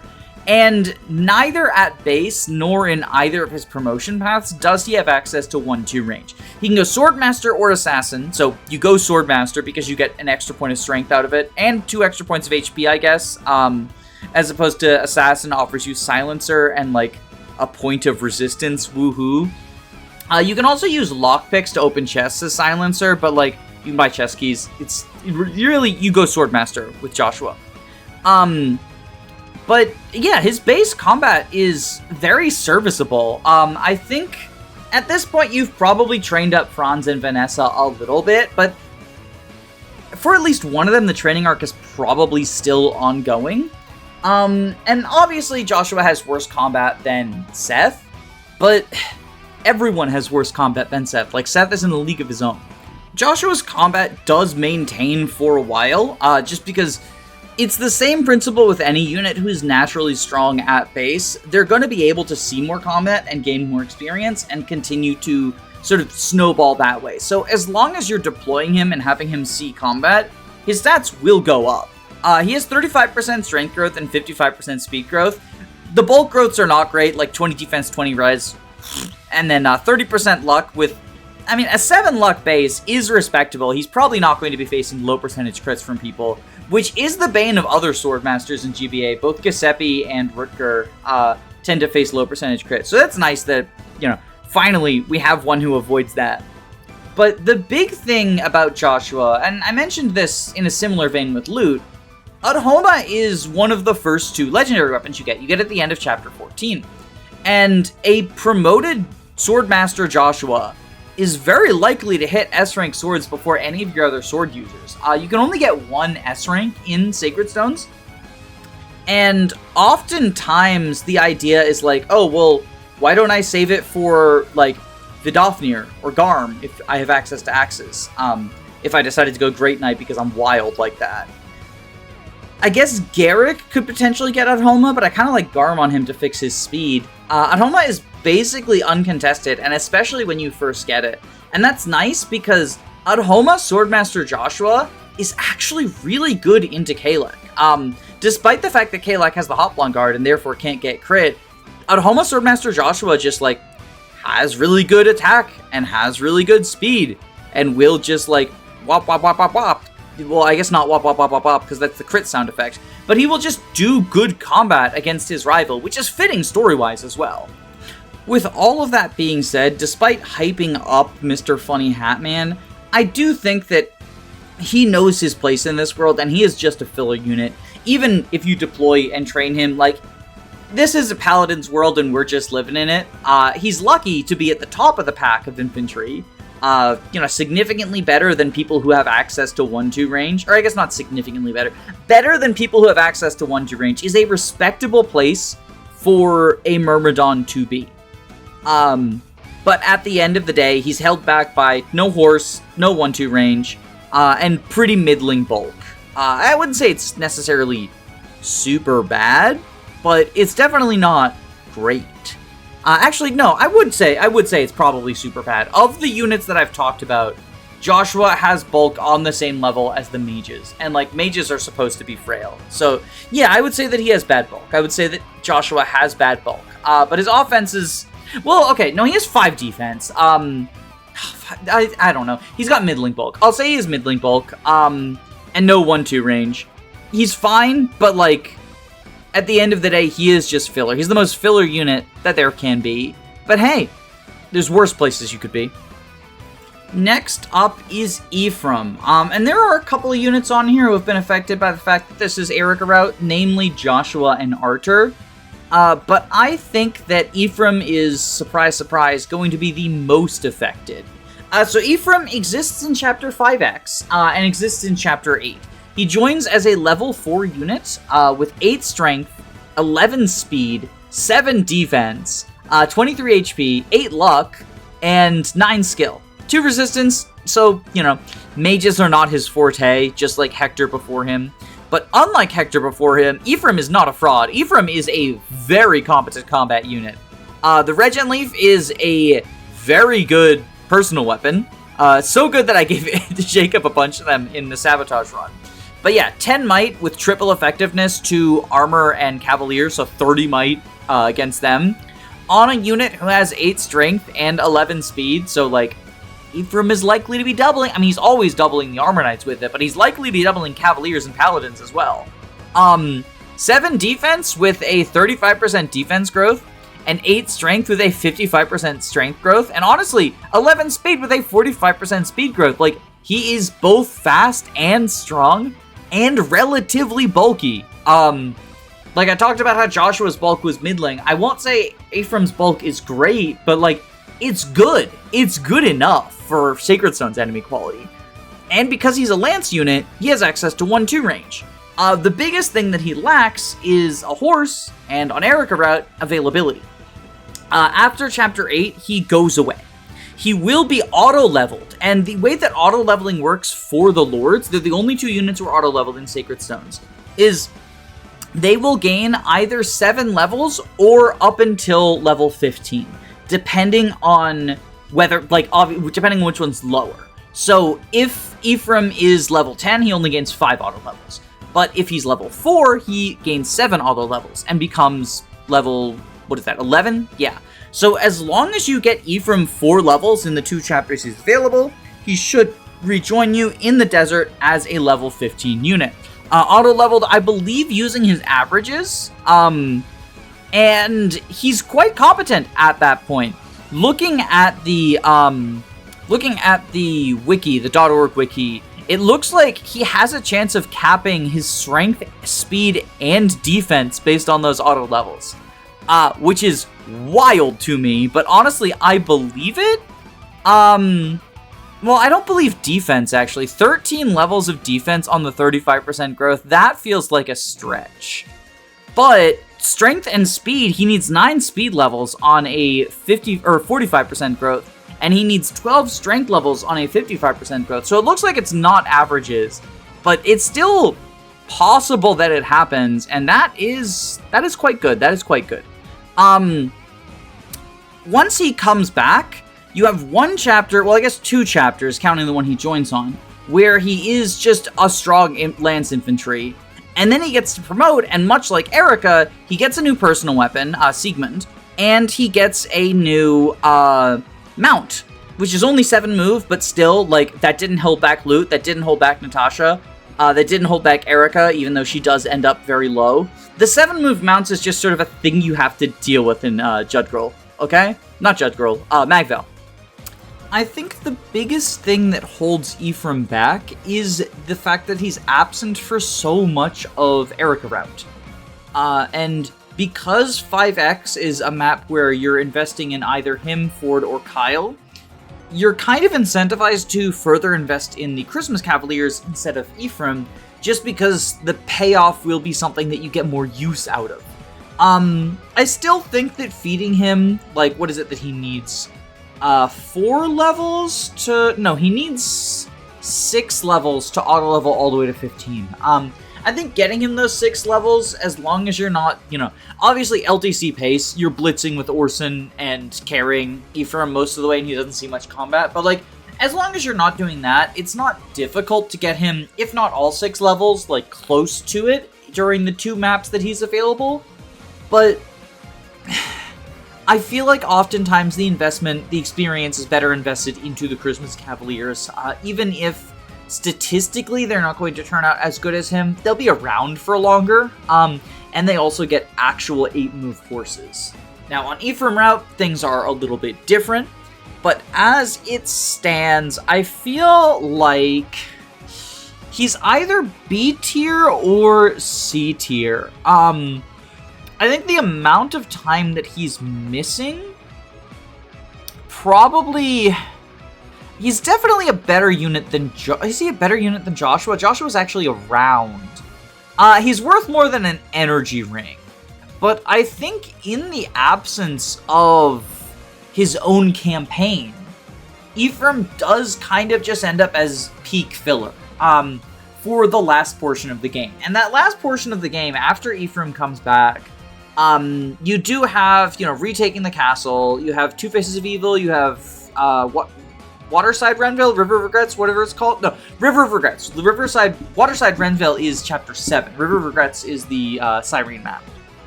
And then you have, like, Last Hope, Darkling Woods. Like, he's useful in all of those, but he kind of just feels like he's in a filler role.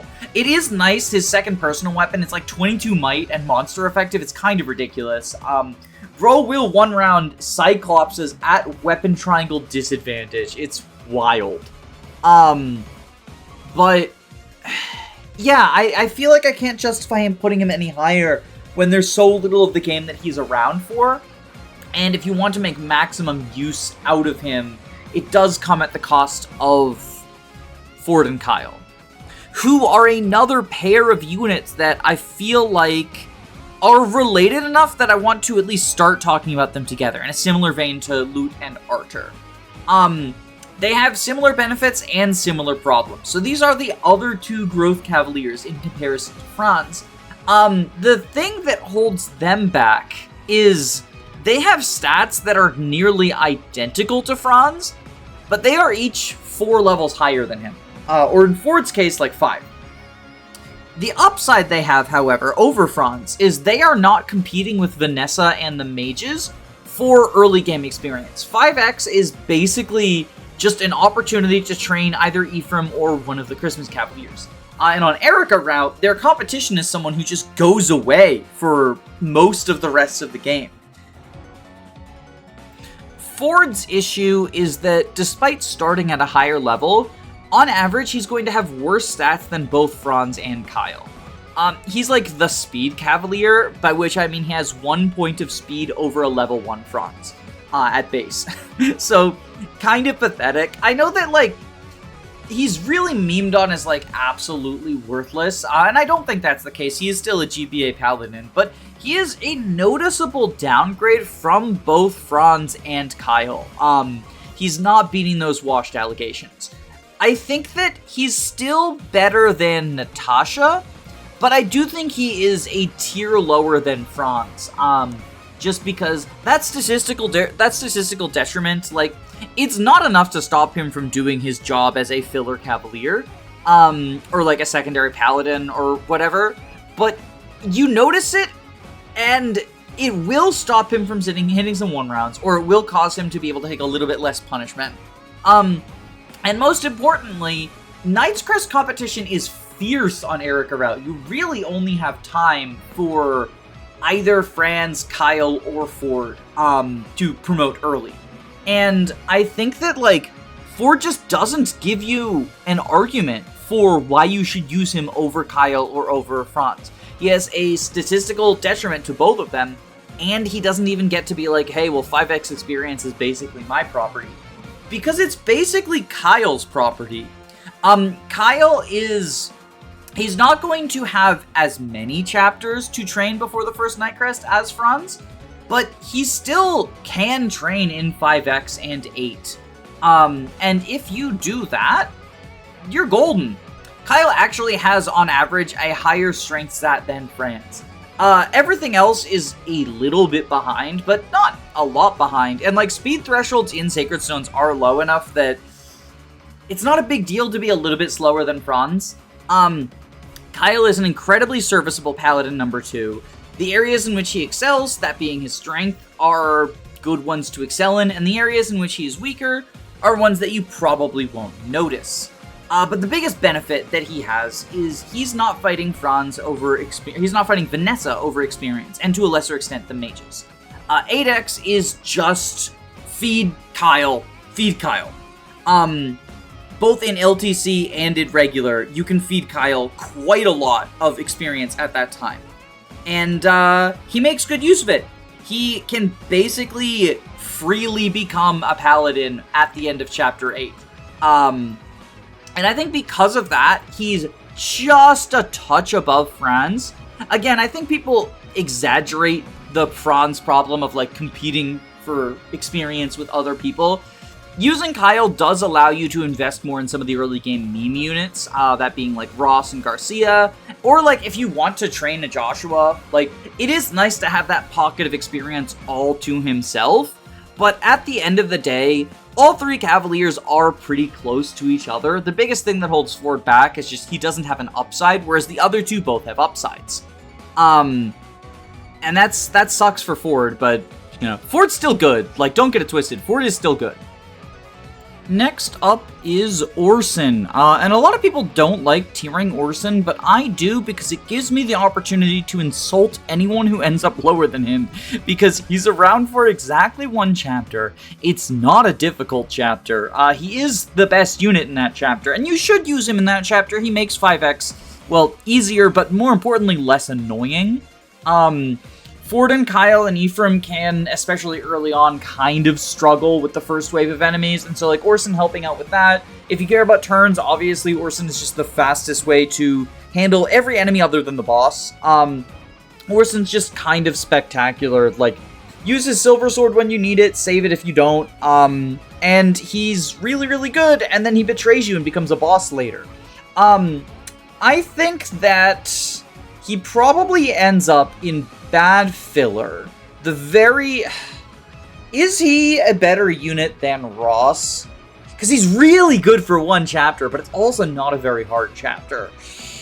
How mean do I want to be to Ross? Because, like, I could justify putting the Jagan of Ephraim squad, the Orson archetype, above him. Because Ross really is just the potential man, but the payoff is just, hey, it's Dazla, but a little bit faster. And, like, Dazla sucks ass. I think Orson is above Ross. He's not above Eirika. Is he above Eirika? Am I gonna be mean to Eirika? How useful? Okay. Silver Sword plus Horse in a single easy early game chapter versus Horse plus Sieglind in chapters you're probably warp skipping. The egg map. Oh, you're not warp skipping the egg map. She can actually contribute in the egg map quite a bit. And River of Regrets to help save civilians. Yeah, I'm gonna put her above Orson. Sorry, Ross. I do really like Ross. He's probably my favorite unit in the game. It's like him or Garrick. But I have to be honest. The people demand honesty, and Ross, you are not better than 5x Orson.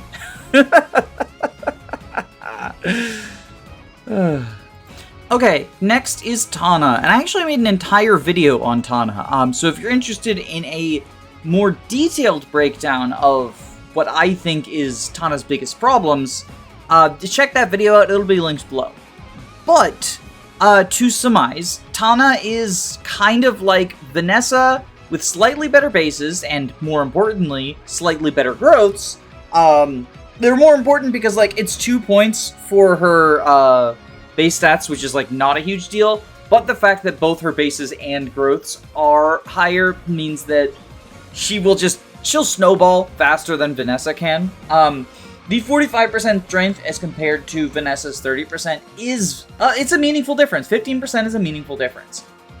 She still has the same bulk problem that Vanessa has, because she has a 20% growth and a 6 base to match her 20 HP. So, like, she's gonna get killed by axe enemies and bow enemies for quite some time.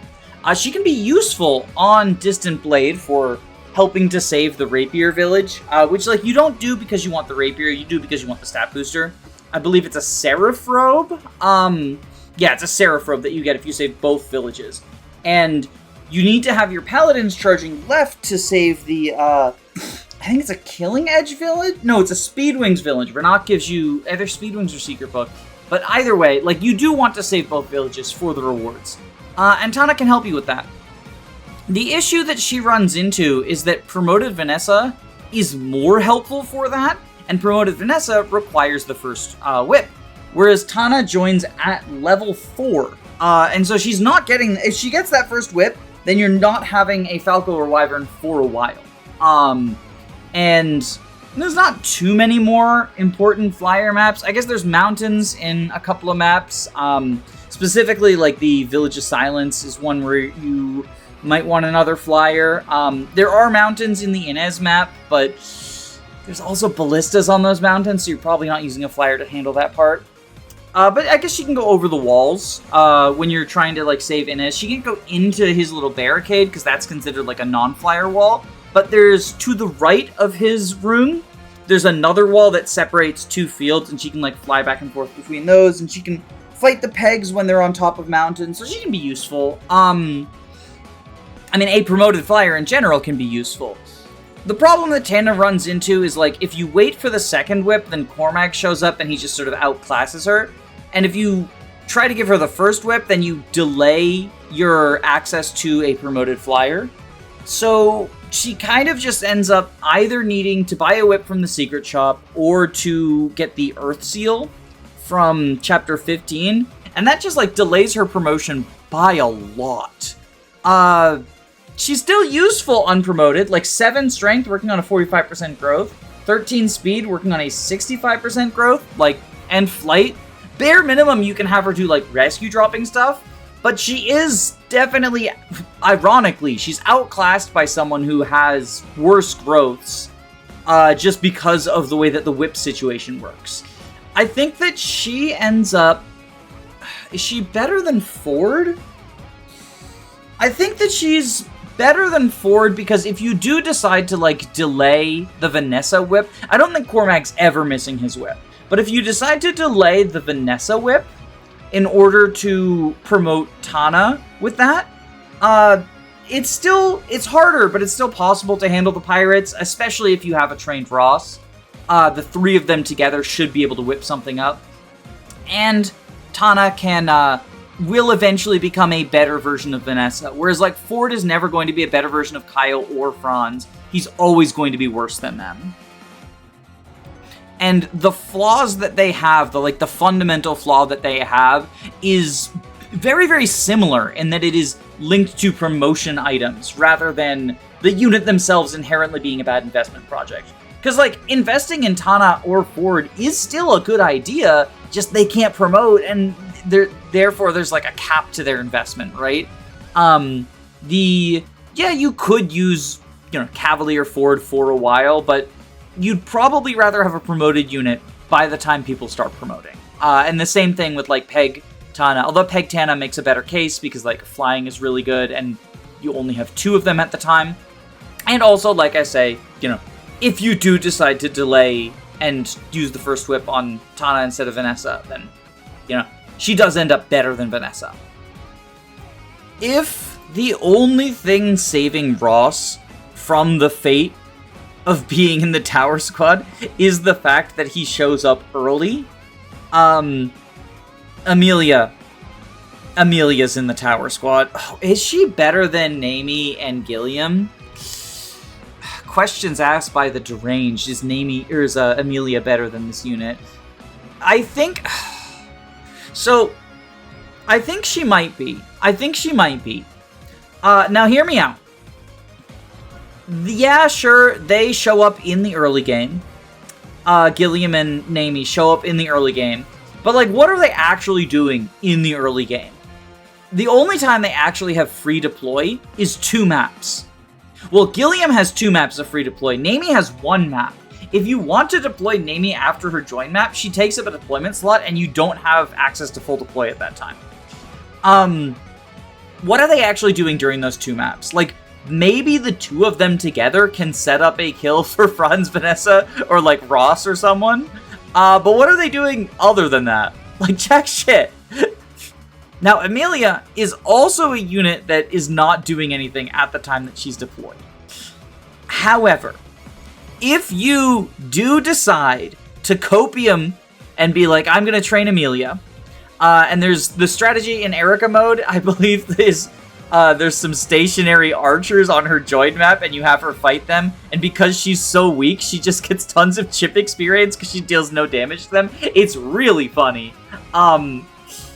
If you do decide to train her, either by doing that, like, degenerate grind, which I'm not really accounting for the degenerate grind, but if you, like, go out of your way to baby her, right? And it is the most obnoxious baby training arc ever. You do get a Cavalier who gives Forde a run for his money. You get a Cavalier who gives Forde a run for his money. She is worse than all of them, even if you were to, I mean, obviously she's worse than them because she starts out as a trainee. But even if you were to say, okay, I'm letting Amelia grind in the tower until she hits level 1 Cavalier. Like, I know some draft races do that with the trainees, right? Even if you did that, she's worse than Kyle, Forde, and Franz. And now, I've seen some people, because I did a poll on the Sacred Stones trainees, I did a couple of them actually recently, and I saw some people push back about, like, okay, Amelia is bad, but if you do train her, you get a better Franz. And that's just not true. Like, it is objectively true that her averages at 10-1 as a level 1 Cavalier are slightly higher than Franz's, but why are we disregarding the fact that she gets 10 levels to get there? It's just... If you give... I know Franz doesn't get 10 levels out of the experience that Amelia gets 10 levels out of, but if you give Franz all of the kills that you give Amelia, he ends up with higher stats than a level 1 Cavalier Amelia has. And then she's lost her lead. Like, being in the trainee class is like having Paragon. And once you're out of it, you're on normal experience gain. Like, yeah, she's low level, she'll gain a little bit more, but not to the same extent that being a trainee does. I guess I should pull up her stats just to, like, illustrate how bad they are. I mean, I say how bad they are. They're not... They are pathetic. They are pathetic. But the thing is that her stats are actually functionally identical to Ross's. I believe she has, like, 1 point of defense less, 1 point of HP less. Hang on, let me pull it up. She has more speed, I think. Okay, so if we compare them, Amelia has 1 more point of HP, but 1 less point of defense, so they have the same effective bulk. Amelia has 1 less point of strength, but 1 more point of speed, so she's doing less damage, and she's not doubling. I guess she can technically double 0 AS enemies. She can't actually, because she only has 6 constitution, and lances are heavy, but don't tell anyone that. Yeah, she has less luck than him, she has 3 more res than him. Oh, she can fight mages as long as they're dealing less than 19 damage. Oh, big stocks. Yeah, they're very, very close to each other, but whereas Ross shows up in the early game, and so he's facing baby mode weak enemies, Amelia shows up in Chapter 9, and so she's facing, like, enemies that are still weak, but the game has actually begun, right? We're no longer in the tutorial maps. That being said, if you do train her, you get a Cavalier, which is probably a better payoff than Pirate, arguably. Like, I would say World's Worst Cavalier is a better payoff than Pirate. Like, I'd take a downgraded Forde over a upgraded Dozla, especially because the difference isn't that much. Like, Ross isn't that much better than Dozla, and Amelia isn't that much worse than Forde. Which, like, we're comparing her to the worst of the Cavaliers, but still, Cavalier is Cavalier. Forde ended up higher than, like, Joshua and Eirika route Ephraim. That being said, Amelia's trash. Like, I've spent this time defending her because, well, do I actually need to explain to anyone why she's bad? She has incredibly bad bases and incredibly bad growths. They did this weird thing with the trainees where, like, because they have more levels to go, they don't have high growths. It's weird. I guess that the logic is, like, them having lower than average growths will kind of be made up for by the fact that they get more levels. But, like, Amelia has 25% defense growth with her 3 base defense. Like, even when she starts becoming a real unit, she's still gonna have no bulk. 50% strength growth is actually pretty good, but ironically, despite the fact that she's the faster trainee, because she has 1 more point of speed than Ross, she only has a 30% speed growth, so, like, that's not even gonna keep up. Oh no, I'm looking at Ross's growth, sorry. Amelia has a 35% strength growth, okay, that is pathetic, and a 40% speed growth. Oh boy, 10 more than Ross! She has a 30% defense growth, so, like, that bulk situation is still bad, but I guess it is 5% less bad than I made it out to be. Amelia is bad, and the fact that she's above Gilliam and Naomi should serve as an insult to them. Next up is Inez, and Inez is an interesting unit. Fire Emblem does this pretty frequently in the pre-reclass era, where they will give a unit one of the worst classes in the game, in this case Sniper, but they'll also give them pretty good stats. You see it with, for example, in FE6, Klein and Igrin are examples of this, and Rutger and Fear to a lesser extent, because Swordmaster's weird in that game, where it's, like, arguably a good class, but also arguably not. You see it in FE9 with Stefan. You see it in... there's not really any examples of it in FE8. Oh, Oswin! Oswin in FE8 is a good example of that as well, where it's just, like, really, really good stats, really, really bad class. Radiant Dawn and Path of Radiance have, like, some of the Swordmasters, Stefan, Zihark, Mia, you know, just examples like that.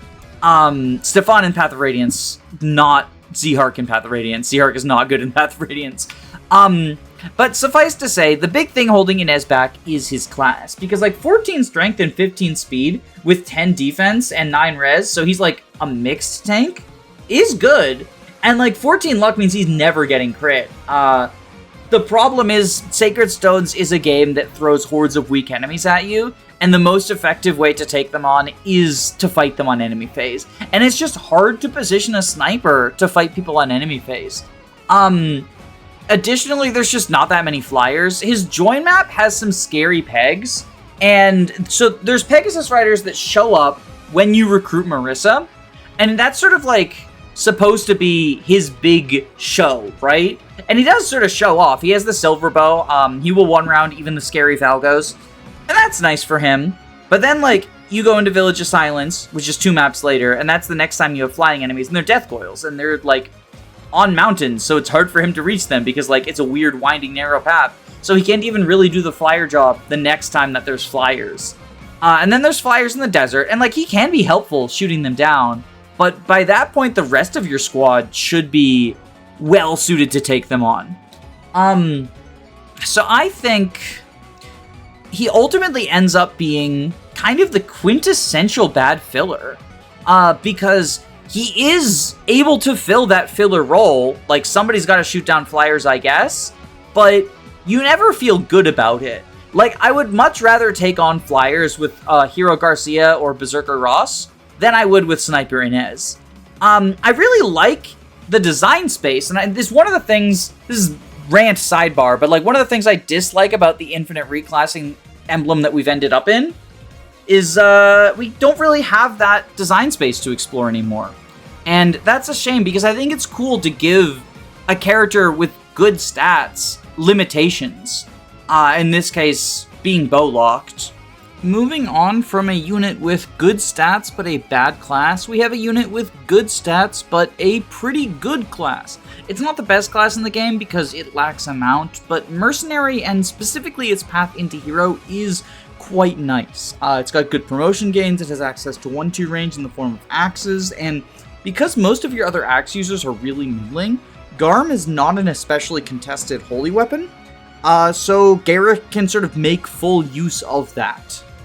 I do want to take a moment to emphasize how hilariously close Garrick and Inez's stats are, because Inez has pretty good stats for his join time and is just held back by his class, and Garrick has those stats, basically those stats, and he hasn't promoted yet. So he has 32 HP compared to Inez's 31. They both have 14 attack, they both have 13 skill. Inez has 2 more points of speed at 15 versus Garrick's 13. Inez has 6 more points of luck with 14 versus Garrick's 8, but Garrick still has high enough luck to avoid low percent crits. Like, it's just killer weapons that are going to crit him. They both have the same defense stat of 10. Garrick only has 4 resistance versus Inez's 9, but Inez's extra bulk doesn't really help him even if you're facing mixed enemies, which doesn't happen very often. And Garrick has 13 constitution, which is good because the best promotion path is Hero, where he's going to be using very heavy axes.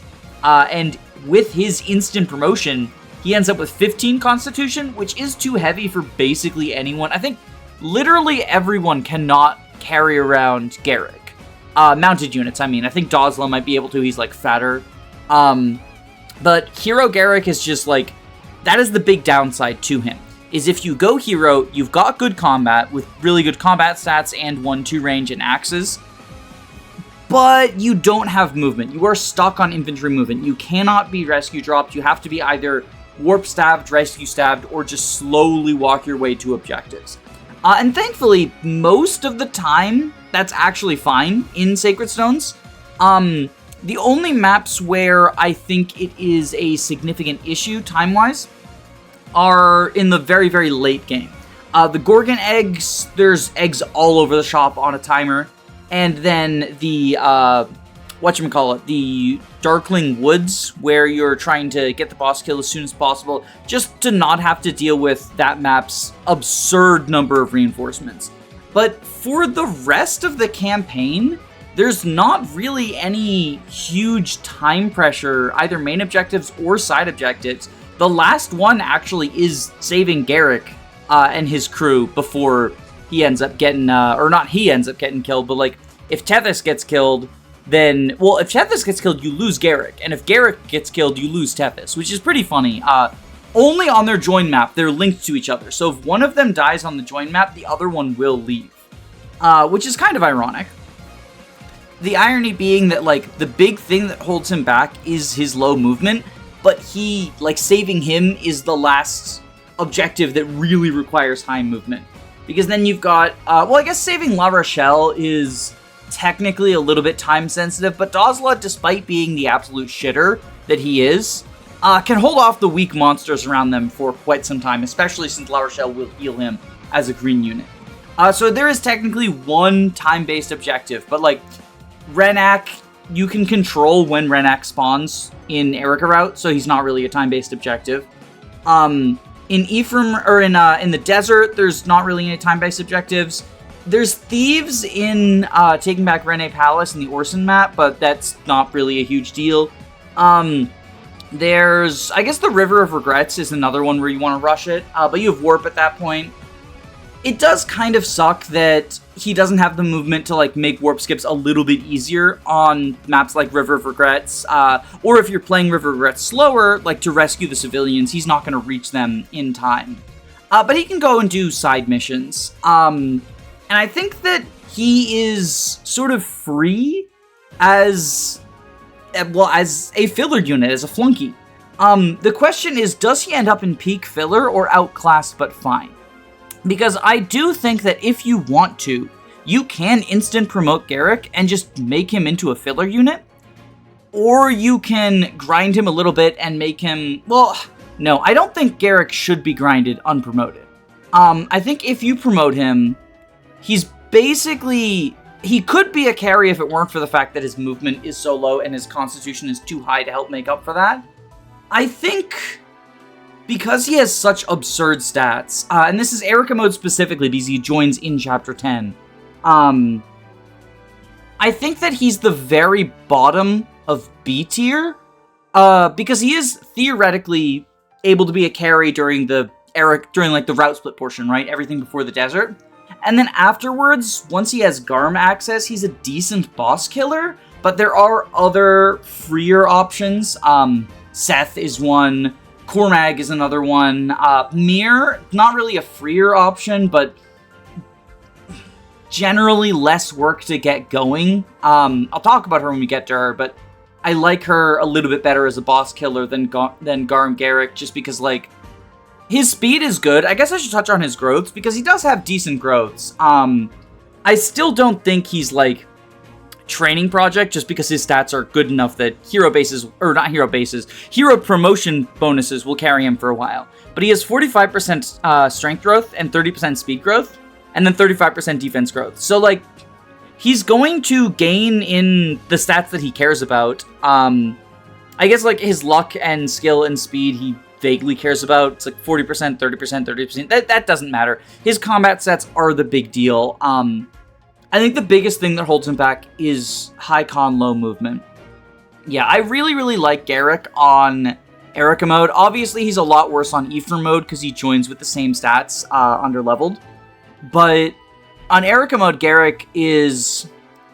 He's sort of the platonic ideal of super strong merc. It's just a shame that this is also... Like, he joins in the game where you have super strong paladin and potentially another super strong paladin. And, like, you've got a super strong flyer coming up soon. So, yeah, I feel like outclassed is the place for him. He is outclassed, but he's still fine. He's still quite fine. Next up is our other S-tier unit. Tethys is not as good as Seth, but she is a close second.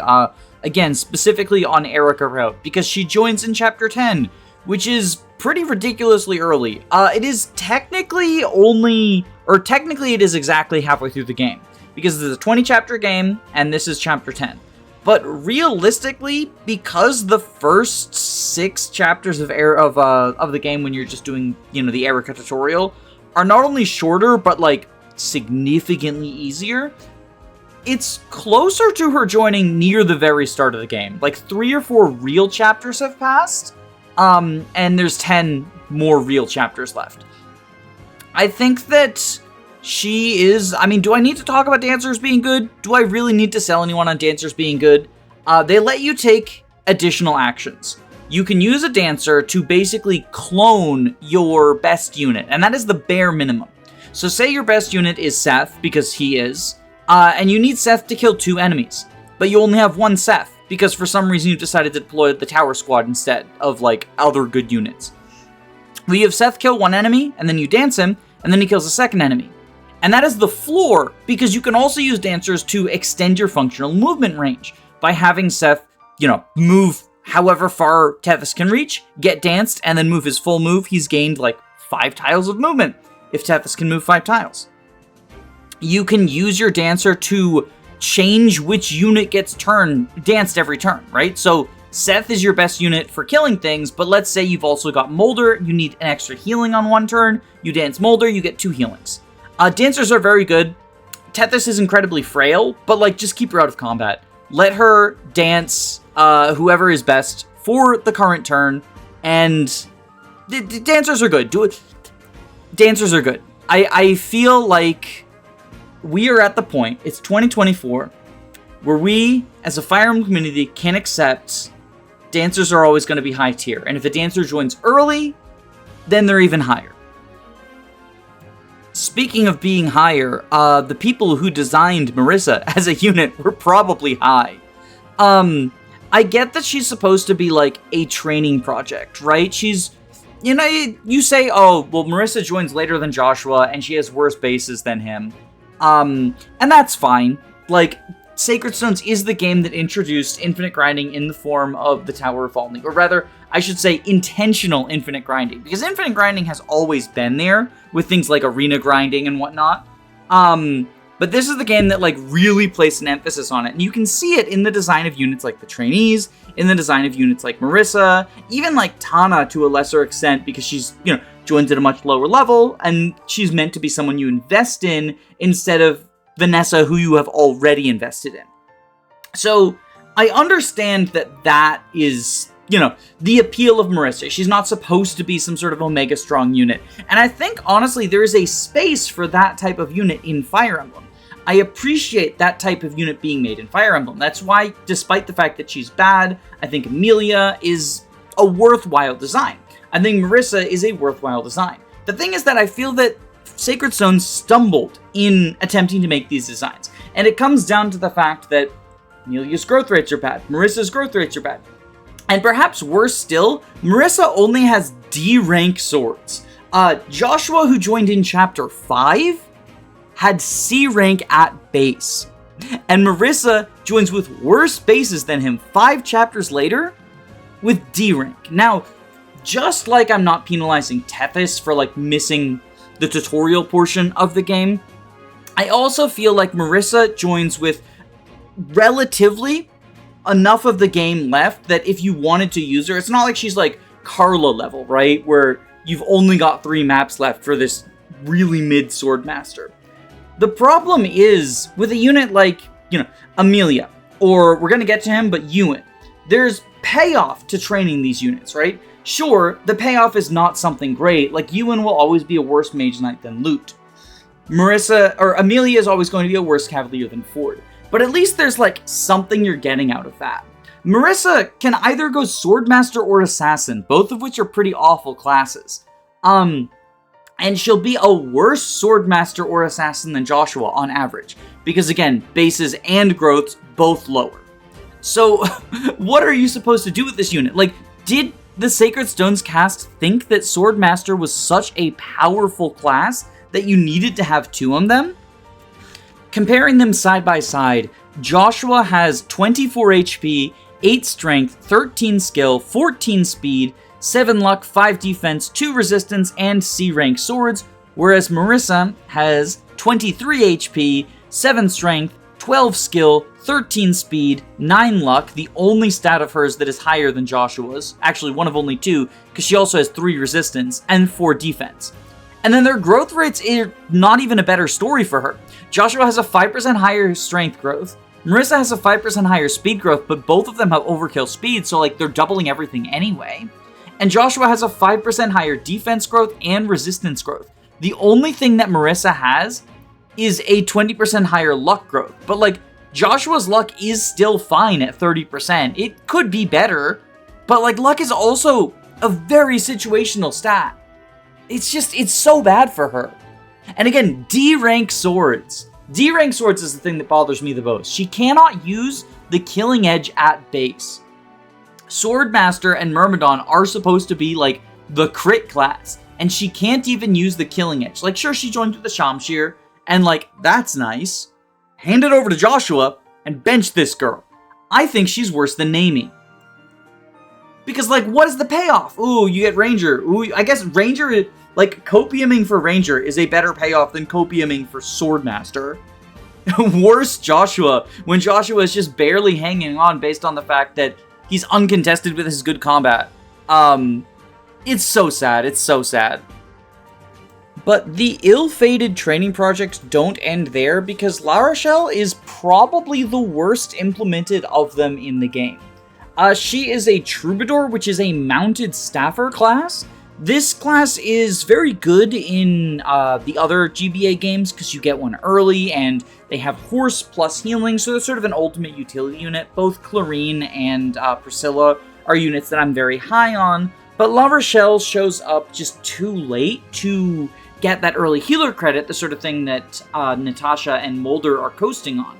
So the only thing she brings to the table is the fact that she is on a horse. But if you really want a healer on a horse, like, you've got options. Both Lute and Natasha can already be staffers on a horse by now. And the really tragic thing, right, is she could theoretically be like, okay, but I have a higher staff rank because I am a staffer. You know, remember, Mulder, as a low-level staffer at the beginning of the game, had C-rank stats, whereas Natasha would have higher, but Lute, when she promotes to Mage Knight, only gets D rank.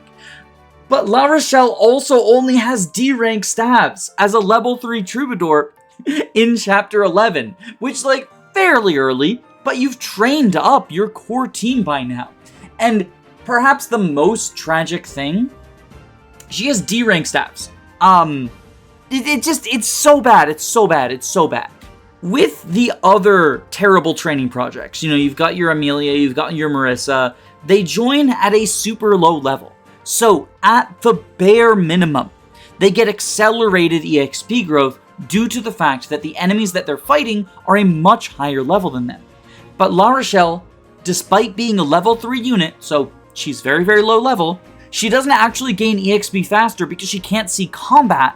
So she just gains normal staff experience. And the only staffs that she can use are Heal and Mend and Torch on the map that she joins on. And that's the last time she can use it, because that's the last fog map you're deploying her for, because holy shit, the next fog map is Last Hope. It's ridiculous. She's so bad. She's so bad. It frustrates me. This unit is just so poorly designed.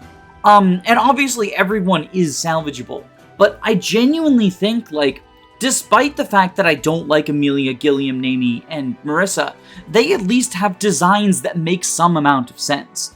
These are low-level units you're supposed to train up in the mid-game. And they get accelerated XP growth because of that. These are just, they're classes that aren't well-suited for GBA and Sacred Stones in particular. But La Rochelle's in a very good class, but they gave her the trainee treatment without the experience booster. It makes me so mad. I do still think she ends up at the bottom of D tier, because at the very least, you can deploy her. Like, if you are choosing between base level La Rochelle and base level any of these people to deploy, La Rochelle at least can do a heal staff on someone, right? She can do rescue drop with her 6-move horse. That's the other thing, is, like I've been saying before, everything that's not a paladin has one less move than you would expect it to as a horse. So, unpromoted, she only has 6 move, and then she will have, promoted, she will have, 7 move. Actually, it is worth noting, unpromoted, she has the constitution to rescue Hero Garrick. So, that's something. Once she promotes, she gains constitution, no matter which path she goes. Mage Knight is probably better just because Anima is a better magic type. She doesn't gain staff rank from either of them, by the way. So, like, she's still rocking that low staff rank. It's very, very tragic. I guess she will probably hit C rank staffs by the time that she's ready to promote. But, like, it's bad. It's bad. I guess I should touch on her stats. They're not good. 6 magic, 10 speed, but, like, she can't do combat. 18 HP and 5 defense. Like, it's better than you would expect for a mage, a level 3 mage. But, like, it's not good for the time that she joins. Trained Artur or Lute will be way ahead. Even Natasha, just way ahead. But the lousy filler units do not stop there, because La Rochelle's entire party is incredibly mid, which is super disappointing because they show up at several points in the story and they look really cool, and I was so excited on my first playthrough to use them all. And then when they do finally show up, I'm just like, is this it? Really? Is this it? At the very least, Dosla can be a filler unit with hand axes who can walk on peaks in Village of Silence, which is the chapter after he joins. And he can do some generic flunky combat that you're not really happy about, but, like, he can do it. I do think the question comes up, because I mentioned earlier that I consider Ross, his payoff, to be worse than Dosla. And I was wrong about that on averages. In looking at their averages, Dosla at base as a level 1 Berserker has 43 HP, 16 strength, 9 speed, 11 defense. The other stats don't really matter. Whereas Ross has 33 HP, 19 strength. I was looking at the wrong picture. 19 strength, 12 speed, and 10 defense. So he's less bulky, but not by much. but he is stronger and faster. But in exchange, you do have to feed him all of that early game experience for a slight advantage over one of the worst flunkies out there. The question becomes, is that slight advantage enough to put Ross directly above Dozla? Or is the experience that he's fighting Vanessa and Franz over enough to put him directly below? And I think that the statistical advantage, combined with the fact that he can do some water walking in Distant Blade, means that Ross is somehow just above Dozla. Their growth rates, Dozla actually has better growth rates than Ross. So like if you do want to invest in a Berserker, he will actually end up better than Ross. He has 50% strength growth and 30% defense growth and 40% speed growth. And he has a massive 16 constitution, whereas Ross, as a Berserker, is weighed down by the hand axe by 1. So that's a little bit, the speed lead is not as much as you would think. Dozla is only 2 points of speed slower than Ross. If you want to heavily invest in a Berserker for endgame, Dozla is probably the better option, but I will always go with my boy because Ross is fun. And that's the thing, is like I love using Ross despite the fact that he's kind of bad. Next up is Saleh, and he is a pre-promoted sage who joins in Village of Silence, Chapter 13. Chapter 12, sorry. Chapter 12, Village of Silence. And seems like Intelligent Systems learned their lesson from Pent and decided, okay, the late game pre-promoted sage, we gotta nerf him a little bit so that he's not extraordinarily dominant. So they made him slightly less bulky, and they made him only have C-rank stabs instead of A-rank stabs. Saleh has 16 magic, 14 speed, 8 defense, 30 HP, 18 skill, so he's never missing anything, 13 res, so, mages aren't really dealing damage to him, and 11 luck, so he's not getting low percentage crits. But he only has A-rank Anima, B-rank light, and, crucially, C-rank stabs. I think Saleh is the first unit who we've talked about who has a reasonable chance, well, I guess other than La Rochelle. Saleh and La Rochelle are the first magical units who have reasonable chances of not hitting warp by the time you get it in Chapter 15. Because Saleh joins in 12, there's only 3 maps to grind his staff rank, and if you're deploying him, 16 magic, 18 skill, 14 speed, with decent bulk as well, and perpetual 1-2 range, you're probably using him for combat for a little bit. Even if you were just using him for stabs, he probably doesn't get warp until 17? You can, I guess, go out of your way to staff grind him. And that helps a little bit, but I'm not really accounting for grinding. That being said, the fact that you don't have to sink experience in him, you just sort of get this for free, is nice.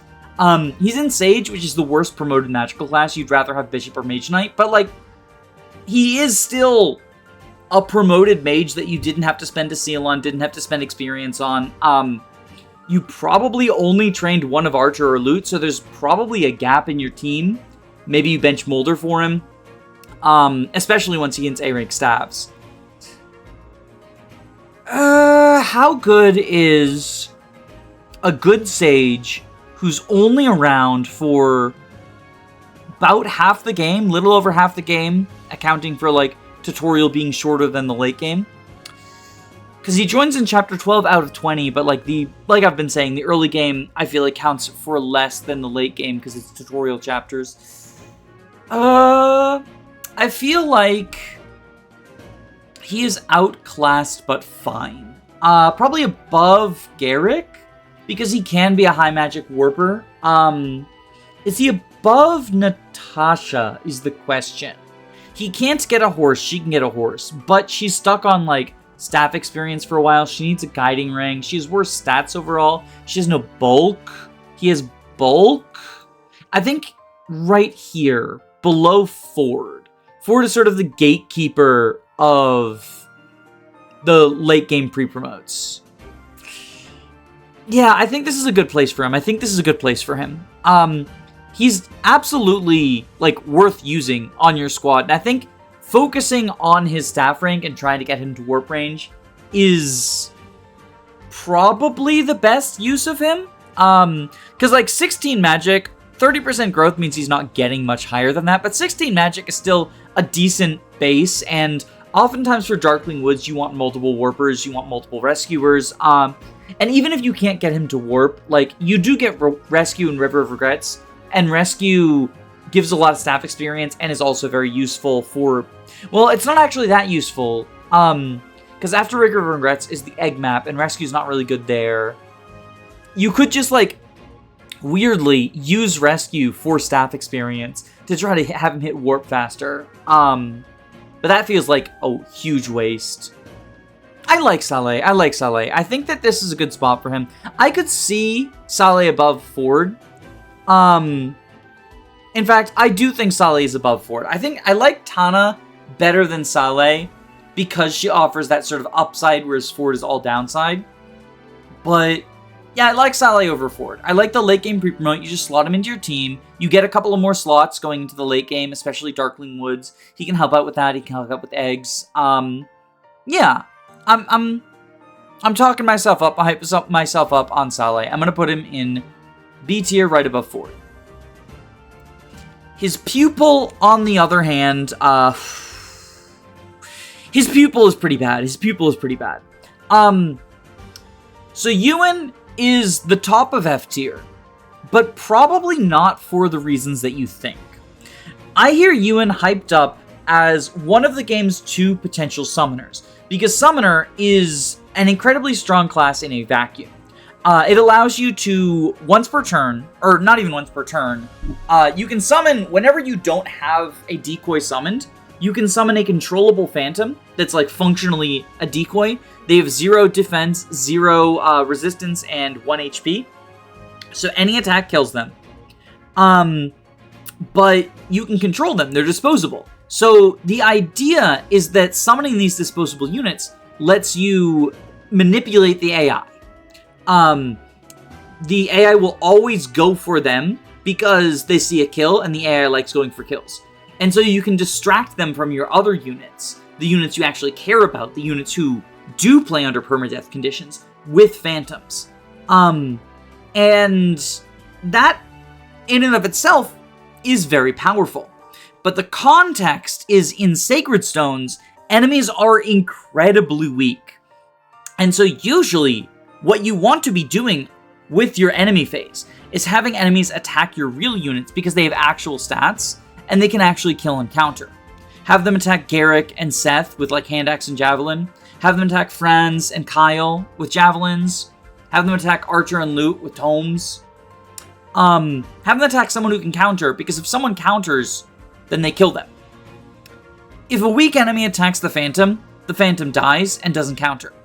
If a weak enemy attacks any of your trained units, the trained unit counters and kills and probably doesn't die. Now, Phantoms can theoretically help out if you've like made mistakes and you're in a really bad situation and you just need to distract from, like, Eirika is in range of 2 wyverns who will combine to kill her, but you can have a Phantom attract away from them or something. Or like, what I think is the actual use case of Phantoms is functionally extending a summoner's movement range on the Egg Map, Chapter 18, 2 Faces of Evil. Because Phantoms can fly, and they have, again, just enough stats to kill the eggs, which are a timer. So you can use that to sort of extend the range of your summoners. Have them fly up, kill an egg, and then die on enemy phase. But they're not killing anything on enemy phase, you're not progressing the map.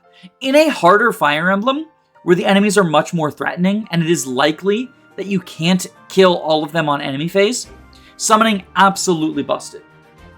There's plenty of ROM hacks I've played where summoning is absolutely busted. But in the Sacred Stones specifically, in the context of the Sacred Stones, I don't think summoning is all that good. And I think Ewan's best path is Mage Knight. And so the reason that I have him above Amelia at the very top of F tier is because, yes, he joins later, but like he's easier to train because he has 1-2 range perpetually. And the payoff of Mage Knight is better than the payoff of Cavalier, because you only have one other option for Mage Knight. Well, two, I guess.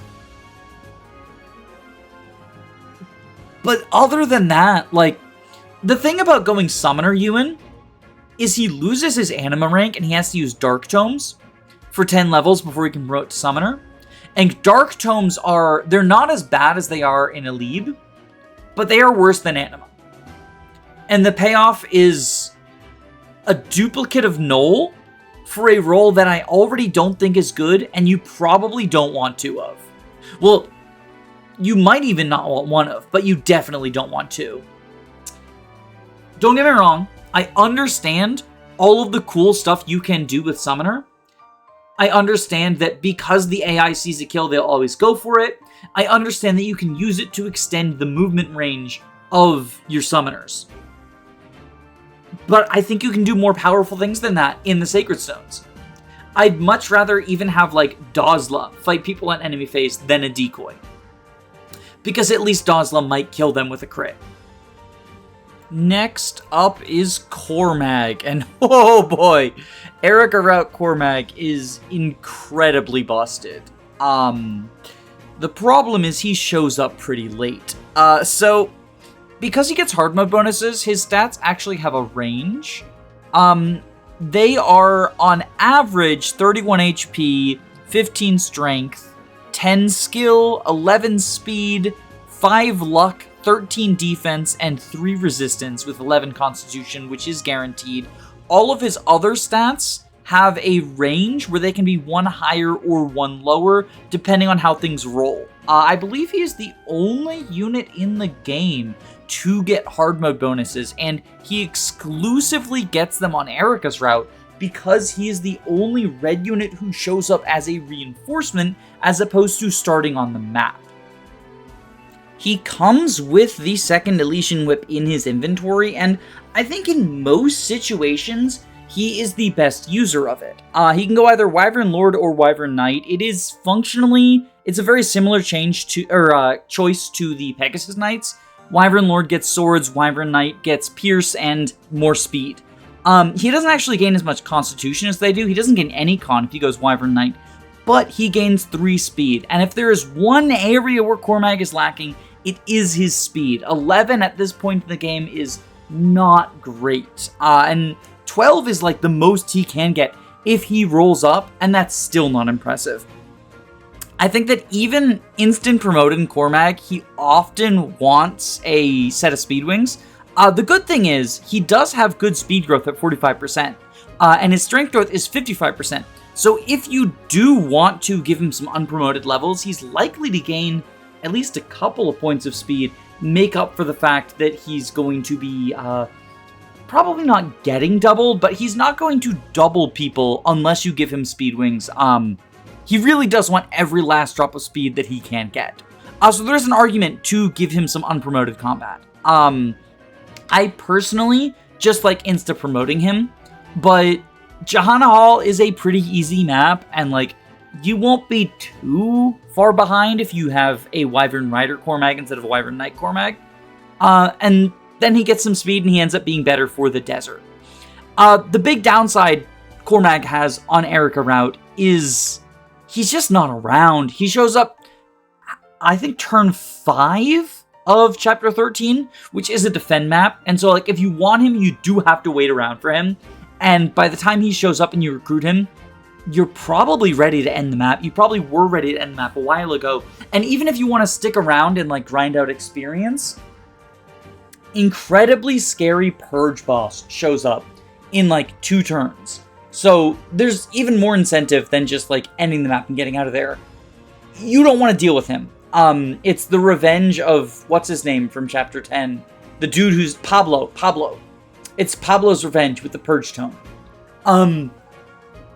That being said, like, actually, now that I'm talking about it, I think leaving him unpromoted for Johanna Hall might be low-key brilliant. Because Johanna Hall is an easy map. There's some, like, dangerous archers in the center-left area, but other than that, there's calves that Cormac can take advantage of. There's I mean, there's like a sleep staff, berserk staff person, but just like restored to take care of it. There's not that many scary enemies. Yeah, I think that if you were to do that, you get a very serviceable wyvern for the 1, 2, 3, 4, 5, 6 chapters remaining. 7, because I always forget to count endgame. Where does that leave him? I think he's just missing for too long to be a core team member. I do think that, like, he is the reason that I don't like giving the second whip to Tana. I guess what you could do is give her the second whip and then train him in Gehenna Hall and he gets the Earth Seal. That's not a terrible play either. Honestly, they feel very close to each other the more I think about it. I think Insta Promo Cormag is stronger short term. His speed growth is good enough that, like, maybe he goes... Does he go above or below Tana? Tana only joins 1, 2, 3, 4 maps before him. That is actually a lot for Sacred Stones. 20 map game. Yeah, I think Cormac goes right below Tana. I like him better than Saleh because, like, Saleh's role is ultimately just to be a worse version of someone you've trained. Whereas Cormac, like, I do think he is ultimately stronger when you have him than Tana. But when you don't have him, Tana's doing work. Tana is doing work when you don't have him. Wyverns are good. Wyverns are good. Okay, so we've talked about Saleh, we've talked about Cormac, we've had enough good units. Renak. Oh god. Renak is fucking awful. He is a pre-promoted rogue, and at the very least, his existence means that if you want to steal late game treasures, you don't have to use Colm. And also, I guess, like, because he has Lock Touch, means that you no longer have to spend money on chest keys for, like, the late game chests. I don't like giving thieves credit for desert items, because you can get them with anyone else. Thieves can guarantee to get it, but because the desert map doesn't have any sort of, like, time limit, you can just end turn once the bosses are stationary over and over and over, and all Renak is saving for you is time. So the biggest thing that he does is he opens a bunch of chests in Gehenna Hall, and these chests are, like, more valuable than what Colm has, but you can use chest keys. He steals a Draco Shield in River of Regrets, and his combat is pretty bad. His combat is pretty bad. What are his base stats even? It's so bad. So he has 10 strength, 17 speed, 16 skill, 9 defense, 11 resistance. I mean, his stats are better than Marissa, but they fucking better be if you're a pre-promote. He can steal stuff. If you want to, like, deploy him in the desert because you want to save time on the desert items, his combat won't be terrible there. There's some axe people he can fight. He gets all of the chests in Gehenna Hall. Is a late game Draco Shield worth more or less than an early game energy ring? Probably less. But then, like, the chests he gets... Well, okay, there's the Angelic Robe Elysian Whip situation that Colm has. I think Colm's probably the better thief. Just because the early game treasures before you can buy chest keys are genuinely his. Whereas Renak is, like, he's a fraud. He doesn't actually cost you money because La Rochelle can recruit him. Is he worse than... Who here is worse than a Draco Shield? Obviously, everyone in the Tower Squad is worse than Draco Shield. But is anyone in Bad Filler worse than Draco Shield? La Rochelle probably is. Dosla probably is not. And that way the three of them can spend time together. On the bench. Oh, this one makes me sad. Dusel is one of my favorite units in the game. And on Ephraim route, he is genuinely one of the better members of the cast. Like, easy A tier. But on Eirika route, he joins in Chapter 15. as a 6-move unit with Canto, functionally just a promoted infantry with Canto. Because Great Knights have the same movement as promoted infantry. His stats are still quite good for the time, but he's past his peak where if we had gone through Ephraim route, he could have blanked enemies for basically the entire time. And now he's, like, getting doubled, he's taking damage. It's very sad. It's still, like... He's kind of doing a Garrick impression, honestly, where he's like, I have really good stats, but low move and high con. Hear me roar. But at least he has Canto, but he joins so much later. He has technically received 2 auto levels in the time that he was on Ephraim route. So, like, in Eirika route, he joins as a level 10 Great Knight, so he can promote to tier 3 immediately, if this were Radiant Dawn. But, yeah, his stats are still, well, they're still good. 18 strength, 43 HP, 13 skill, 13 speed, 8 luck, 18 defense, 10 res. Things are less tragic for him than I thought. And his growth rates are pretty good. 55% strength, 30% speed's not good, but 45% defense is good. He has A rank in every weapon type, so he can just use silvers of whatever you want. Okay, I remembered him being worse on Eirika route. I guess it's like... I guess it is just the fact that he has that 6 movement and fucking 15 constitution. Like...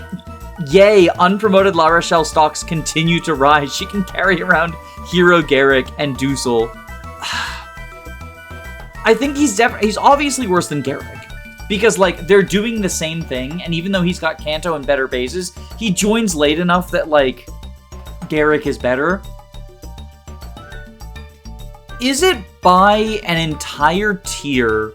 And if so, is Joshua doing more for you during the mid-game than Dussel is during the end-game? I feel like in the end-game, aside from, like, River of Regrets and retaking Roston Castle, there's not much more combat to be done. You're sort of warping your boss killer to kill people on Last Hope. I guess the egg map, but, like, the egg map, much more than combat, movement is a big deal on the egg map, and, like, that's the thing that Dussel lacks. I'd honestly rather have one of the ship paladins, even if they, like, just promoted, using the Night Crest in Chapter 16. Or the Earth Seal. Yeah, Dussel just, like, he doesn't have that many maps where being an infantry Canto, like, he's a Canto infantry, right? Because he's got 6 move. Just not that many maps where that's super useful, even with his jacked stats. I honestly think that on Eirika route, he's still peak filler. Like, I'll still deploy him. But the filler role gets less and less important the later you get into the game. And, like, early game filler, as a result, becomes more valuable than late game filler. This is the weirdest placement. Because, like, looking at these two units side by side, Joshua does not feel like a unit who contributes more than Dussel. And, like, God, their stats would not make you think that either. Like, Dussel's got triple silver, but it's just, what is he doing in that time? Chapter 15 and Chapter 16, I guess. But, like, even River of Regrets, even if you're not, like, warp skipping it, that is a very movement-intensive map, because you need to save all the villagers, you need to rescue Cyrene. There's, like, in order to get the Brave Axe, you need someone who can water walk, and Dussel can't do that. I guess he can choke the point, the Northern Snag, but, like, that's such a nothing burger. He can take flyers on, I guess. I'm so sad for you, buddy. I really am. I'm not sad for Noel, though. Noel's a fucking fraud. Noel has coasted on Summoner being good in a vacuum for far too long. It is time to expose this fraud. I talked about it with Ewan, and I'll talk about it again with Noel, but Summoner is incredibly powerful outside of the context of Sacred Stones. Within Sacred Stones, it is rarely ever useful, because I would much rather have weak enemies attack my strong units, and they can counter and kill, than have weak enemies attack my weak phantoms, and they'll kill the phantoms, and they'll still be alive next turn. I guess theoretically, if you've decided, starting on chapter 15, I'm gonna start training Ewan and Amelia and Marissa, like, you can do some AI manips shenanigans with that. But otherwise, I think the big use for Noel is he eats either a Guiding Iron or Earth Seal after chapter 15, and now he can use the Summoner Summon Phantom ability on the egg map to extend his movement reach and have Iron Axe Phantoms kill the egg. Otherwise, I don't really know. I guess the other potential use for Phantoms is Status Staff and Bolting Bait. And there are Siege Tomes and Status Staffs in chapter 16 specifically. And, like, I don't think you need 2 Phantoms for that. Like, I don't think it's worth training Ewan, especially, like, sending him through fucking Shaman. Loses his rank, has to use worse weapons. But Noel as a Phantom, or Noel as a Summoner, his Phantoms, can potentially make dealing with the Siege Tome area of chapter 16 a lot more manageable, and can potentially make chapter 18, you know, it's another egg killer. Notably, the Phantoms don't actually help you save the civilians in River of Regrets, because the Wyverns one-round civilians, so you can't reliably AI manipulate them with Phantoms. And Phantoms can't rescue. They can take drop, but they can't rescue. So you can't use the Phantoms to protect the civilians. In fact, they'll go for civilians because the AI prefers not being countered when all else is equal. And the civilians don't have weapons, but the Phantoms do. And the Phantoms cannot get rid of their weapons. Actually, that might be a lie. If they can drop their items, let me know, and I will issue a YouTuber apology video. I won't actually, but I might just be saying that with unearned confidence, and I have no idea where I would check this information, because it doesn't say anything about it on the wiki, the .org wiki, the reliable one. And I do not have a save file with Summoner Null to test, and I'm not playing through 15 chapters of Sacred Stones just to fact check that. So, comment section, one of you do it. Can they drop their weapons? If they can, it's still not reliable because they'll either go for the Phantoms or for the civilians. They one round them no matter what. But interesting thought experiment, I guess. Where does that leave Noel? Where does that leave Noel? Well, he's obviously better than, like, these scrubs, right? Do we want to break up the band? I think Dozla's better. I think we break up the band. I'd rather be, like, a shitty Berserker, like one of these two, than a shitty Summoner. Because, like, at least their filler role is relevant on any map you're doing combat. Whereas, like, I had to come up with scenarios where summoning in Sacred Stones actually matters. And, like, that Siege Tome one also, you're going to be sitting there all day waiting out those Siege Tomes with Phantoms. And, like, you can probably just deal with them with a Pure Water unit. Like, charge your Pure Water Paladins in to deal with them. If your entire team has terrible resistance, you've benched Seth.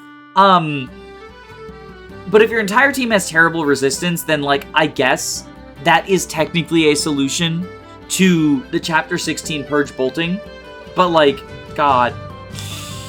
What a world we live in. What a world we live in. He's mostly up here for popping eggs in 18. Speaking of Chapter 16, that is Mir's training ground. And Mir is a weird unit to evaluate. So, Mir has a 50-use Dragonstone, and that is the only combat she can do. So she can attack 50 times. She has really, really low base stats. She gets bonuses from the Dragonstone, so, like, functionally they're not as bad as they appear. Hang on, let me pull up the Dragonstone and see what her real bases are. So, accounting for Dragonstone bonuses, Mir has 15 strength, 17 skill, 17 defense, and 27 resistance. Those are actually really good stats. And 15 strength with a 16 might weapon, you're going to be doing big damage. The biggest downside is she has a 15 HP points. And she's not invincible at base. What is it, 14 defense functionally? 17 defense functionally. Is a lot, but she will take damage. And when you've only got 15 points of HP to work with, every point of damage matters. So, what you run into with her is she gets 50 rounds of combat, but she wants to spend some of that time training. And worse still, she is just shy of 1 rounding until she gets a couple of strength levels. Now, her growths are incredibly high. She has 130% HP and 150% defense, so she will get physically bulkier every time she levels up. And she's considered to be an unpromoted unit, so she gets the training experience of a lot of experience, but she has actual growths to go along with it. She also has a 90% strength growth and a 65% speed growth. So like she's likely to get her offensive stats as well. The problem is every combat, unless you set up a kill for her, she's using 2 of those 50 uses. I do think that after she gets like 3 or 4 levels, you can just kind of go wild and she's functionally invincible. You get her defense to the point where she takes no damage, or you get her HP to the point where she actually has a functional HP pool, and suddenly like, because the problem was at base, if she takes like 5 damage, that's a third of her HP. 3 rounds of combat, she dies. She takes 7 damage, 8 damage, you know, it's over, right? Once she starts gaining that HP, which is guaranteed, and that defense that is guaranteed, and both of those have a chance of being +2 as well, she snowballs real quick. And then she breaks her stone, eventually. I like training her to become a boss killer, because she deals effective damage to monsters, and there are 3 really hard dragons to kill in the endgame of Sacred Stones. But because her Divine Stone is 16 might, I believe it is only 2x effective against monsters. Fact check me in the comments if it is 3x. But if it's 2x, that's 32 might, working off of a base 15 strength, that is likely to get bigger and bigger and bigger with every level up. That's a lot of damage. That is a lot of damage. She can kill her adoptive father and her real father and mother quite easily. Now, anyone with Regalia can handle the not wyverns, the demi-dragons, Dracozombies, that's what they're called. But Mir is, I won't say she's the most reliable, because she just genuinely, like, need to be raised. But, like, she is the most reliable, because, like, her growths are almost 100%. She's in this weird spot where, like, I do really like her combat after 3 or 4 turns of training, but then it becomes a game of how much can I keep this combat? And 50 stone uses is a lot. It's probably enough for everything that you want her to do for the remainder of the game, because she joins in Chapter 16. So there's only River of Regrets, Last Hope, which you're warp-skipping boss killing, Darkling Woods, which you're warp-skipping boss killing, probably, and then the final map, which you might warp-skip, you might play honestly. The big thing is she can't be your carry, because that involves doing a lot of combat on the non-boss kill maps. I think, so she has the Dusel problem, right? Where these incredible stats and these incredible gains are offset by not being around very long. And it's like if Dusel needs to be trained. I think she's more valuable than the Energy Ring, but probably less valuable than, like, auto-leveled Ephraim. Is she worse than auto-leveled Ephraim? He does get the Regin Leaf and, like, a 7-move horse.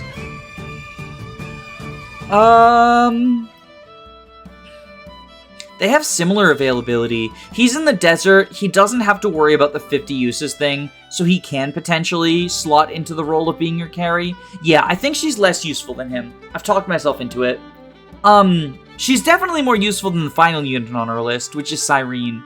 I think Cyrene gets a bad rap. She gets sort of hated on because she has incredibly pathetic stats as the last unit to join you. And she joins in River of Regrets, so there are 4 maps left. It's really bad. Including her join map, where she starts green, by the way. you do need to recruit her on the map. And like, her bases are very bad, and her growths are very bad as well. She's never going to, like, become a combat god. But what she does have is promoted flying movement and exactly enough stats to one-round eggs with the javelin. And, like, that's not much, but it's honest work. It's probably more valuable than Orson, but less valuable than Eirika. Orson is the best unit in the one chapter he matters, whereas she's just another unit in the one chapter she matters. Actually, she's probably worse than the Zerkers.